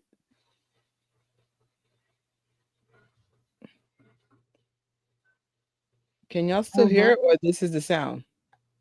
Oh, there we go. Madonna talking MJ, Marina, like it or not. I think she's making a legitimate point here.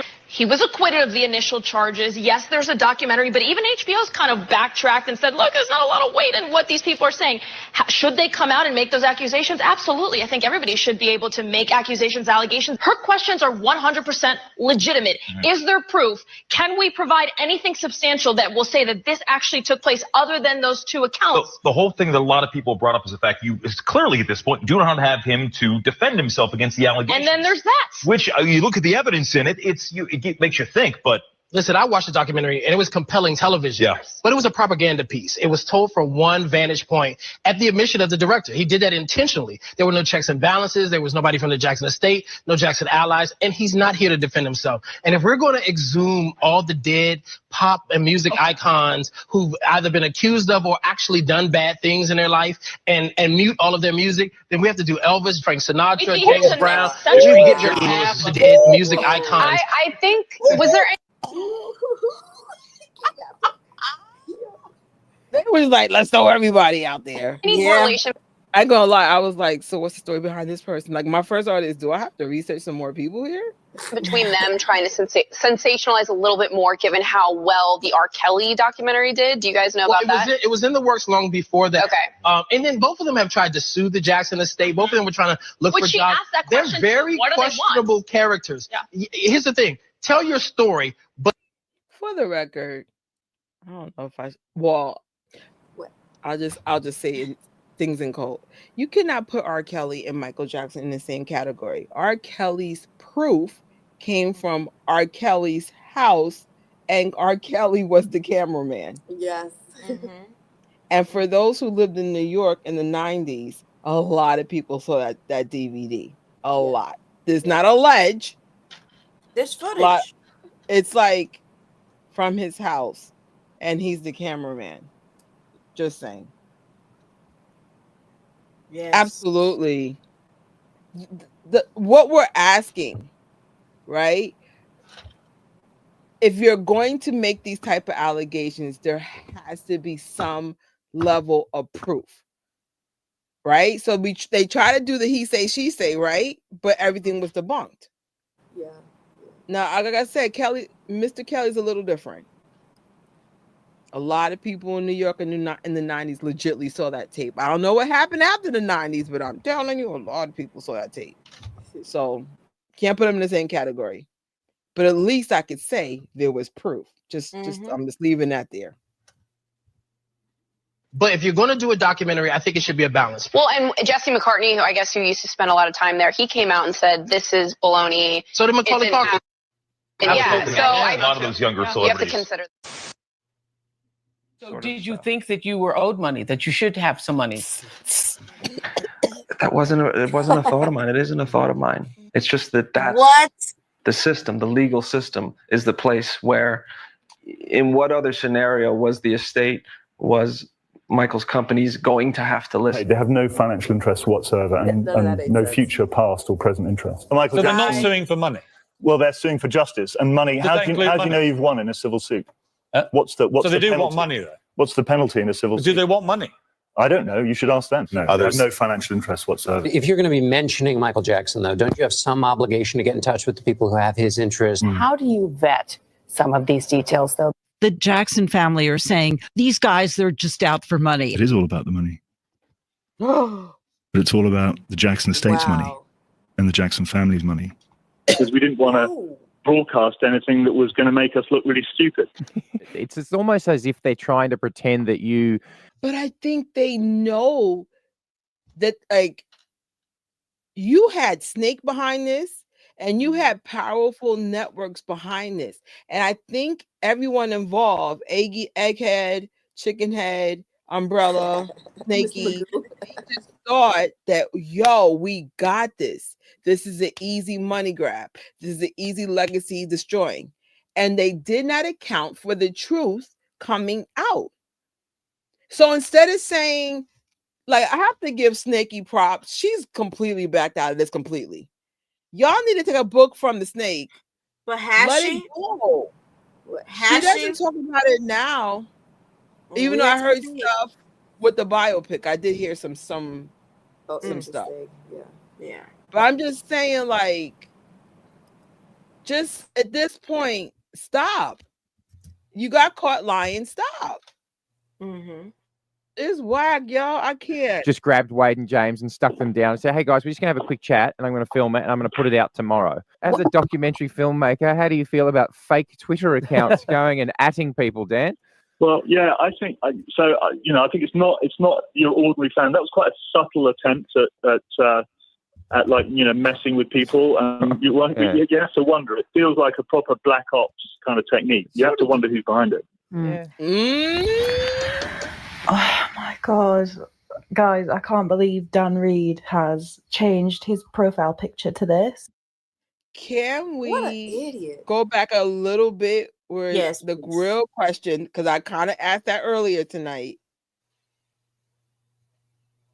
Don't you have some obligation to get in touch with the people who have his interest? How do you vet some of these details, though? The Jackson family are saying these guys, they're just out for money. It is all about the money. But it's all about the Jackson estate's money and the Jackson family's money. Because we didn't want to broadcast anything that was going to make us look really stupid.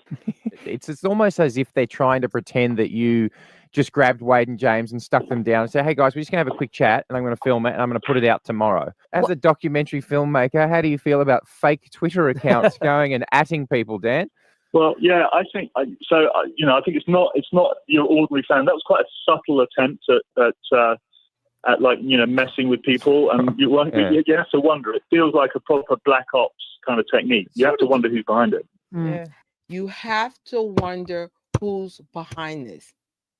This is the $1 million question, guys. We have to wonder who's really behind this. Oh my God. Guys, I can't believe Dan Reed has changed his profile picture to this. Like, who the hell does he think he is? Wasn't that at a pool party? Wasn't like a proper time? It makes you question. Like, oh my God, I actually can't deal. Probably a number of things. I don't know that anybody that lives that life is not going to be your average dude.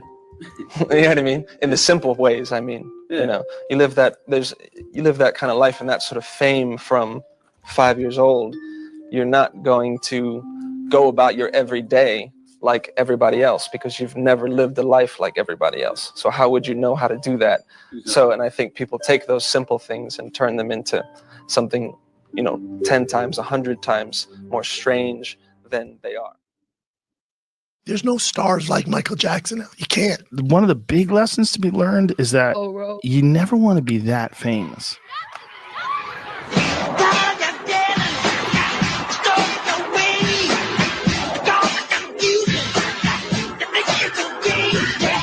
Wonderful song. Vous savez qui c'est? Michael Jackson. Comment vous savez? Il y en a combien qui le connaissent? Michael, eles não ligam pra gente.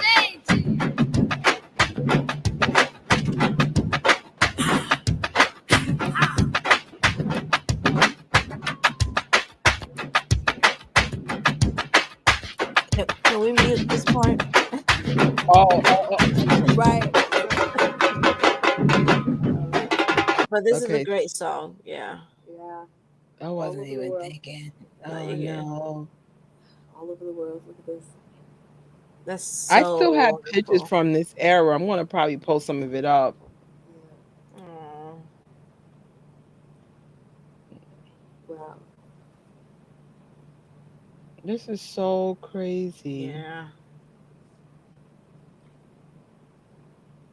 And if we have to do something like this, guys, we definitely will.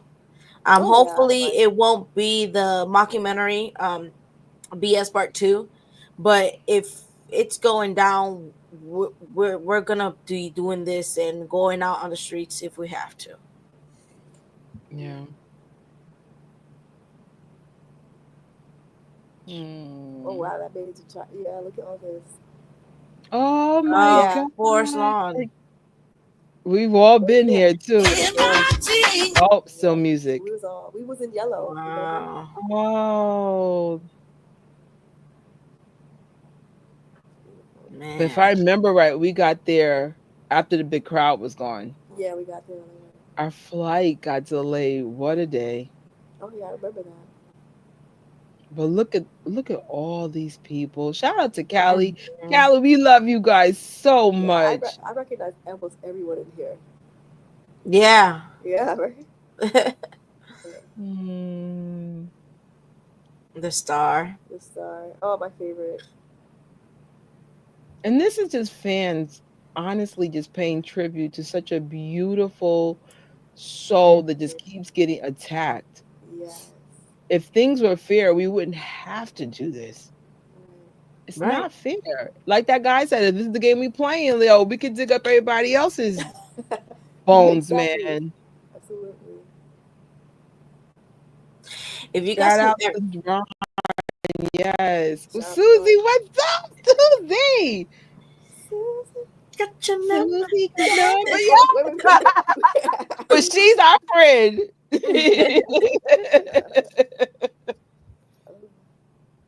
I think it's come to an end. Yes.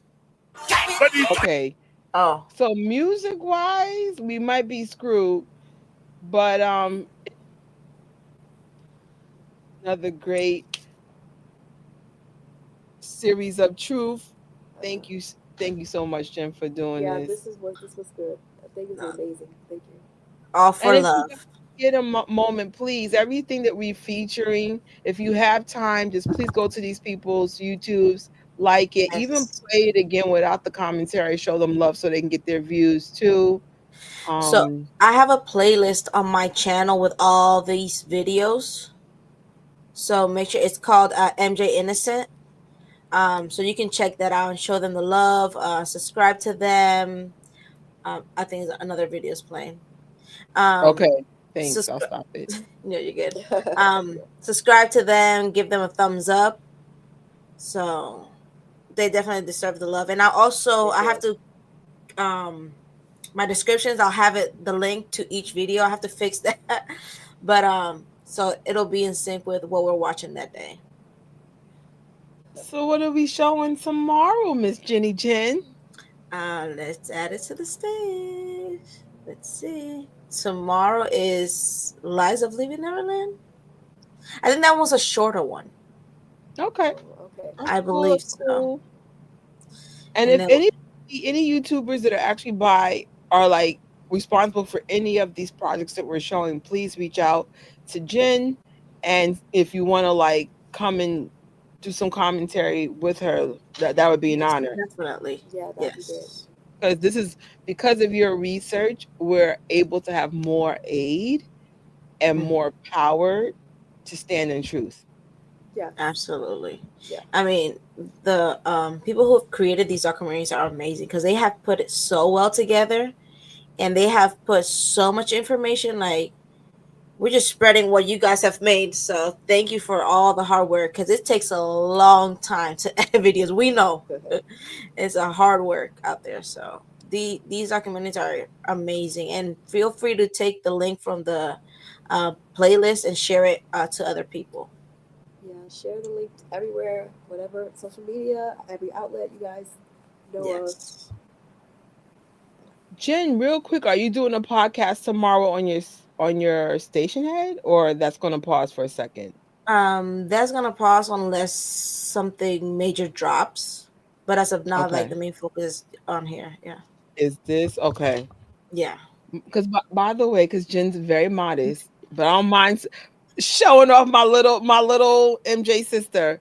She is one of the main DJs, and Ray, her partner, that runs the syndicated Michael Jackson Moonwalking station.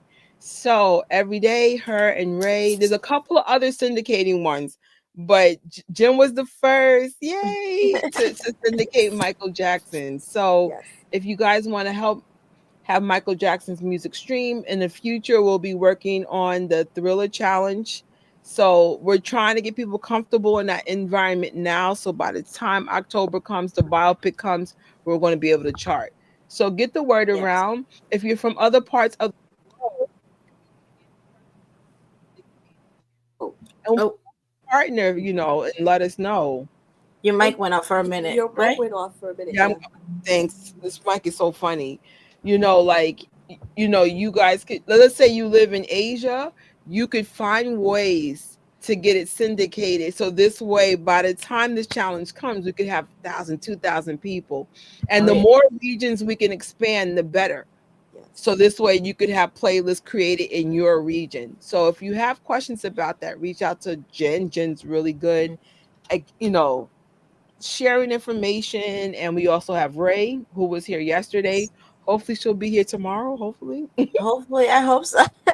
But yeah, and the great thing about Station Head that it's global and no time zone, it has no limits. So we're playing 24/7 and we're creating playlists. Sometimes we have like request parties, so you can go in there and request not only MJ songs but like any artist songs. It's like open request, and it's a lot of fun. I think what was it last weekend? We collab thanks to Jess, which is another DJ. We collab with another Station Heads channel, and we had like MJ trivia, like what Michael Jackson song was sampled. That was so much fun, and you got to go on the mic and debate with other fans. Oh my goodness, that was that one. It was a Janet Jackson the night before. That's for the Marvel party, and it's funny. My phone. We can't hear you. Yeah, it's muffled. But you were saying we had a Janet Jackson one. That I didn't get to go to that one, but I'm sure that was amazing too. Man, but it's funny, like, so all of you guys were lighting up my phone. It'll be like, such and such is on air. Such is on air. Jen is on air. And I'm like, wait a minute. They're playing that game again. Yeah. Oh, I think Marie has a good question. I put it up. For these days. So Jen has 3 more, and then I have 5 more. Mine is Square One. We cannot share the screen. Danny Wu, it's a paid documentary, so we'll have to do a separate device. But I'm going to take the risk and follow Jen's lead and try to do these on the screen. So mine is going to be every Tuesday at 8:30. So I'm trying to like stay with Jen's time frame. So every Tuesday for the whole month. So it's like a month. It's a marathon march for Michael Jackson. Because the truth. What is it? The truth. runs a marathon. So Yeah. this is a month marathon. And if you guys want us to add more in April, we will. But honestly, April, I would like to focus more on his humanitarian, especially with Earth Day coming. You know, I feel like by the time we get to the end of March, you guys should be well equipped to deal with anything anybody try to tell you. Absolutely. Just go by facts, no fighting, no arguing. If someone wants to believe the allegations, they are welcome to live in that ignorance. Not saying that they're ignorant. I'm just saying if you're going to not even try to look into it, then it is ignorant. Yeah. Because I'm like, all of us heard both sides, right? We let Snakey and Umbrella and Egghead speak, but it just wasn't holding up. Yeah. Right. So it's weird. And it's like, I believe it was Tarja who also said this. We're not saying you have to believe Michael Jackson. That's not what that's not what I'm saying. Oh, I'm a Michael Jackson fan. You have to believe him. No, I'm saying have an open mind. If you believe one side, have an open mind and do your research. Don't go by what I say. Do your research like I have done. I believe Michael because I've done my research. These documentaries put it out there for us. So other people have done the research. Just do your research, have an open mind, and then let's see where you stand. Because I mean, it's pretty out there. If you still believe that Michael Jackson was something that he wasn't, because I don't like to say certain stuff, then they still do that too. That's on It's you. a free world. That is a free world. But like, we're not here to convince you to say he's innocent. We're just trying to give people tools to help with their research. Exactly. Yes. Like, I mean, but with this, I just want us to be prepared to fight a clean fight. And that's all we can do. Now, if I don't think it's gonna be like 2019 personally. No. What was it? 4 hours? The mockumentary. I mean, it kept shrinking once it got dispersed and people started poking holes. It kept shrinking, but it was a very long. This time, from what I've read, it's not going to even be that long. Maybe 45 minutes. So let's see. I still think it's unfair that we still have to go through it, but here we are. Yeah. Right. It's unfair, especially with what's going on now, like in real life. It's like, are you being serious? Absolutely. But you know what? I really truly think, and I have faith that this won't even put a dent into his legacy because of the generation after the 2019 documentary, whatever they have. Because the love of him is stronger. You can see it. Is it me? You know, we got the movie coming out, and you know, we have these lives. It's not going to be affected. Trust me. I would hope not. No. But if they do try to push that whole canceling Michael Jackson again, we have to stand up, and we're gonna be there. You know, standing up for his legacy, like we did in 2019, because a lot of stuff happened that year. We were fighting I know. for our I lives. was even thinking that we should do something like a Zoom or Discord where we could talk a little bit more privately and just let everyone be able to just speak. We'll work on. I'll speak to Tori because Tori is really more the Discord expert. I have a Michael Jackson Discord. Oh, good. Yeah. Because I mean, the cool thing is like, it's frustrating that we even have to go through this because everything was proven in the court of facts that Michael is innocent again. And then it's like biopics coming on, music's coming back on, T-shirts, merch. Everyone's realizing he was able to at least the state fans' family was able to prove that he was innocent. And here we go again. And I'm like, I don't think that's fair in real life because you guys don't go this. But again, if you need someone to attack, Corey has a list. I know a couple of people from my side of the town. Yep. They got tapes. We could just start there. They're alive too. Yeah. They're on the internet. Evidence. Yay. Like, If you really want to fight for the justice and for children. You know, because everyone's being so fake about their agenda and why they do stuff, and yet when people are telling you there's people you need to look into, quiet, Corey, quiet. I'm done with this. It's just not fair. So the Discord that I have, I try to keep it private, because we don't want any trolls leaking in there. But if anybody wants to join it and have like private discussions, just shoot me should I put it on the screen? Shoot me a DM on Instagram and I'll send you the link to join. And that way we can have like private conversations on there. That's wonderful. This is so cool. Loving it, Jen, loving it. Jennifer had the courage to do it. She's like, we're just gonna put it on the screen. We're gonna put it on the screen. We're going for it. Now I love this. I love this format. What we figured out, if something's a paid thing, we can't show it. But if it's like this on YouTube, there's gray lines. So we're treading lightly. That's why I said if you could please go to all these people's stuff though, so they can get the views, like it, and even share it. You know, put it so this way, like that helps their stuff, you know, get leverage. Yeah. And thank you everybody who joined. I appreciate it. It's only my like second live ever. So thank you guys so much. This was wonderful. Thank you for having us. No problem. So we will definitely be back tomorrow, 8 p.m., right? Yeah. Depending on, but yes, definitely around that time, yes. And there'll be like a similar time frame, an hour to 2 hours. The longest one we did already. The longest one though is coming. It's actually on my channel. I think it's the last part that's the longest. This one, right? Yes. So the longest is the 25th, but the rest of them, they're fairly like an hour and a half. This one's a little long, right? Like an hour and 20. I believe so. But we'll do our best, like, to keep the chat more directed on this, and so we could just just send it strictly on this.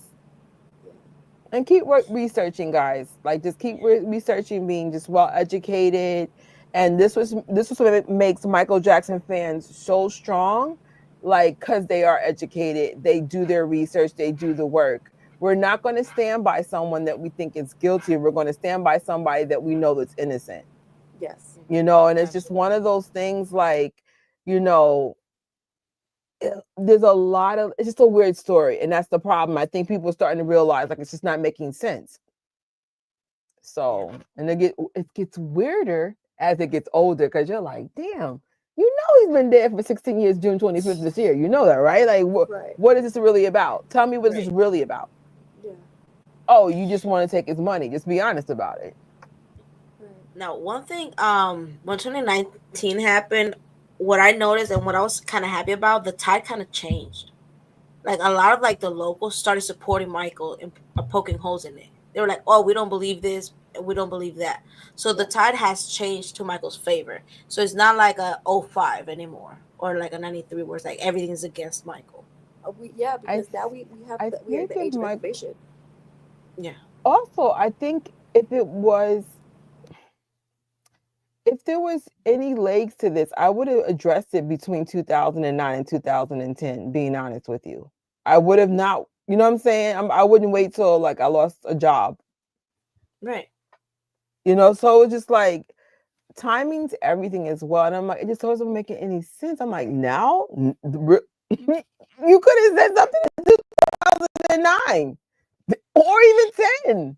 Even like after that whole Janet performance, that would, I can't speak, I don't know. But wouldn't that, I believe, would have been kind of triggering? He's passed, you're performing in his honor, his name, in front of these bunch of people loving him and praising him. That could have been, like I said, I can't speak, I don't know. But I would think that would have been kind of triggering. Right. And remember he used to do Michael Jackson dance classes? Yes. I think, God, I remember that. Correct me if I'm wrong, I think after he either shopped around for his book or said something against Michael, he still perform one of his dances or had his song I played. do remember seeing that. Yeah.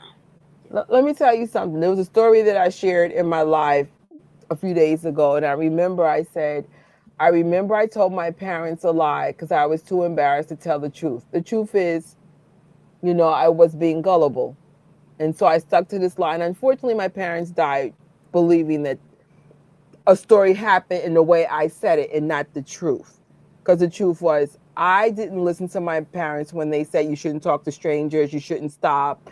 I did a lot of things wrong that led me being robbed. And so I say all that. I get when you're so deep in your lie that you can't say the truth. You guys probably thought it was an easy money grab and it didn't work. And it just, if you never say the truth, just stop already. That's all I'm asking. Because I'm like, I don't believe you guys. I really don't. Especially Chicken Head. I mean, we know who that one is. I'm like, bro. What? And so many stories has come out from people who knew Chicken Head. Do your research on that, please. Oh yeah, I think I shared something on my Instagram. A friend of his went off. Like, yeah, he's a liar.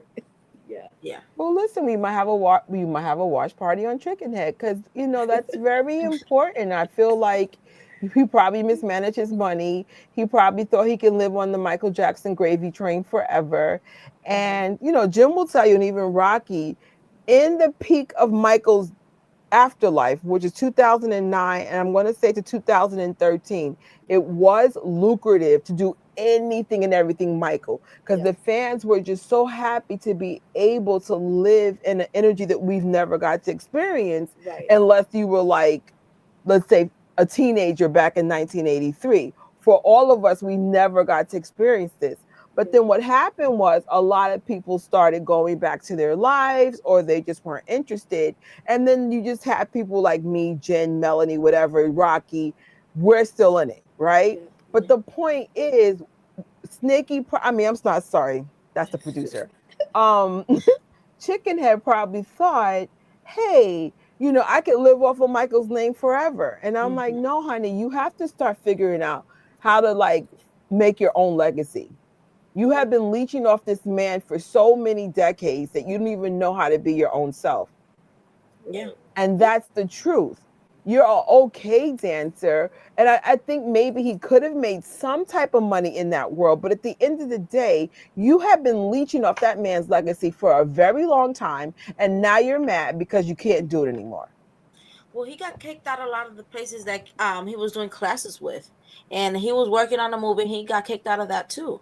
So because I heard stuff for behavior and questionable behavior, right? Correct? Yeah. Yes. And doing stuff. Like Siggy said, he burned a lot of bridges in the industry. And once you burn bridges in the entertainment industry, you're done. You're done, because word gets around. Like, don't work with this person. Don't hire this person. You get blacklisted real quick. Especially when you do things to certain people. Yeah. Well, listen, ladies, I have to get going. Same. I actually have a live on my channel in 4 minutes. Yeah, I'm feeling really ill. Like, really bad. But I thank you so much, Jen, for hosting this. Thank you. you. Gadget Trish, of course. And I see Sweet Boo. Hi. Hi, Jen. Where is she? Hey. Oh, shoot. I love Jasmine popping out of nowhere. All right. So, all right, guys, and I'll let you guys go. If anything, I'll see you guys tomorrow. But I have to go. I got 3 minutes to set up another live. But thank you for being here. You guys are more than welcome to come back tomorrow. All right. Bye. Bye. Well, hello. Hey, Jess. Thank you for joining. How are you? Good. I was supposed to be here earlier, but I had to meet. By the way, we're still on air, just so you know. Oh, I see the red live on there. But yeah, I had to meet with a friend earlier, so it went longer than expected. So yeah, getting on here. Alrighty, but guys, if things spiral and get out of hand after this mockumentary part 2 is released, we're definitely going to have a lot more watch parties and a lot more researching watch parties, because we have to let people know what this is about. And I'm sure people are going to release more documentaries like this, so stay tuned for that. Oh, you're gonna do a watch party for the actual mockumentary? No, not for the mockumentary. But if things get out of hand, so talking about that, I know I shouldn't say this, but maybe if I whisper it, they won't hear me. Find alternative routes if you want to watch it. I know some people like to really do their research and watch everything. Don't give it the airtime. Don't click on it. Don't promote it, because I only heard about this through fans. Do not promote this, please. Do not engage. Do not engage. Do not engage. They're trying to get free promos from us, and we can't let that happen. They're gonna release, I'm sure, articles. Again, don't engage with the articles. Don't retweet it unless you see like a tweet gets thousands and thousands. Then you can, fight and say something. I'm not saying don't defend Michael. You should always defend Michael. That's not what I'm trying to say. I'm just trying to say don't give it the free promo. If it only has like 1 like or 5 likes and it's not really getting traction, we shouldn't be the ones giving it traction. That's what they want. Egghead has done the research. Egghead is active on social media looking for our engagement. He has reached out to fans trying to get engagement with this mockumentary. So just be careful. They're trying to use us. They know that if they get the Michael Jackson fan community rattled up, they won. So do not engage. They're trying to make us look dumb. They're trying to make us look silly. And they're trying to make us look like we're only defending Michael because he's the king of pop, because he's cute, because he's cool. No, I'm not defending him because of that. I believe he's innocent. I've talked to people who had been around Michael. I've done my research, like I'm sharing with you guys. I've seen these documentaries. So no, they're trying to make us look like we're loonies, and we're definitely not. We're very savvy. Look at what we're watching. That was so well put together. The holes that these fans poked as soon as it came out, how the fans got the blueprint for the train station, how it wasn't even built then. The stories that they talked about, well, this isn't true because of this date. They brought up dates, they brought up receipts. That was all the fans. We're not dumb like they're trying to make us seem. So again, please, please, please do not engage. Do not give them the traction. They're trying to use us. Let's push our energies into promoting Michael's innocence, into educating, into talking about his humanitarian work, into letting them know why people are just hurt is because they get ignored, because they can't feed off of him anymore. How are you gonna go ahead and say, oh, it's not about the money, but sue him for his estate for 1.5 billion, $1 billion? Now I get a civil case does have to have money. Okay, for $1,100, even for $1 million. Okay, $2 million, but $1 billion? Come on, make it make sense. And please get some acting classes. I mean, but that's all I have to say. Again, we have another documentary that we're gonna watch tomorrow on this channel, same time. Again, thank you guys so much for being here. Lots of love. I appreciate you guys for being so kind and so engaging. And at any time that we're watching this, if you guys have any questions, put it up in the chat and we'll talk about it, because that's what we're here for. If you guys want to talk about it, want us to rewind, we'll definitely do that with you guys. Jess? I kind of came in on the tail end of it, so but yeah, I won't ask that because it's irrelevant, but no free promo. That's my new slogan, is no free promo. I'll let you know off the air the question that you had. But no free promo, guys. Don't do it. and don't engage, because No. I'm glad that it's not publicized. Like, 'cause I haven't really seen anything about it. Like I said, I heard about it from the fans. If I hadn't heard the fans say anything, I wouldn't have known. Right. So, and that's the thing. We have to learn when we see stuff like this to not even repost and argue about it, because, you know, that's how it's gonna thrive. Like, it's kind of like we are setting. I don't know. We're kind of doing it like yourself. So you can't really. Oh my gosh, I can't believe, because a lot of times, no reaction. No. Is best. So there's been times I've been wanting to say things, and I had to learn that sometimes just don't say anything, because had the fans not have paid any mind to this, nobody would have known. Yeah. And I know that they released one article. Again, not gonna give it free promo. So there was an article released, and I saw fans engaging. But I guess certain people can only do community notes. I'm not sure. You can correct me on that.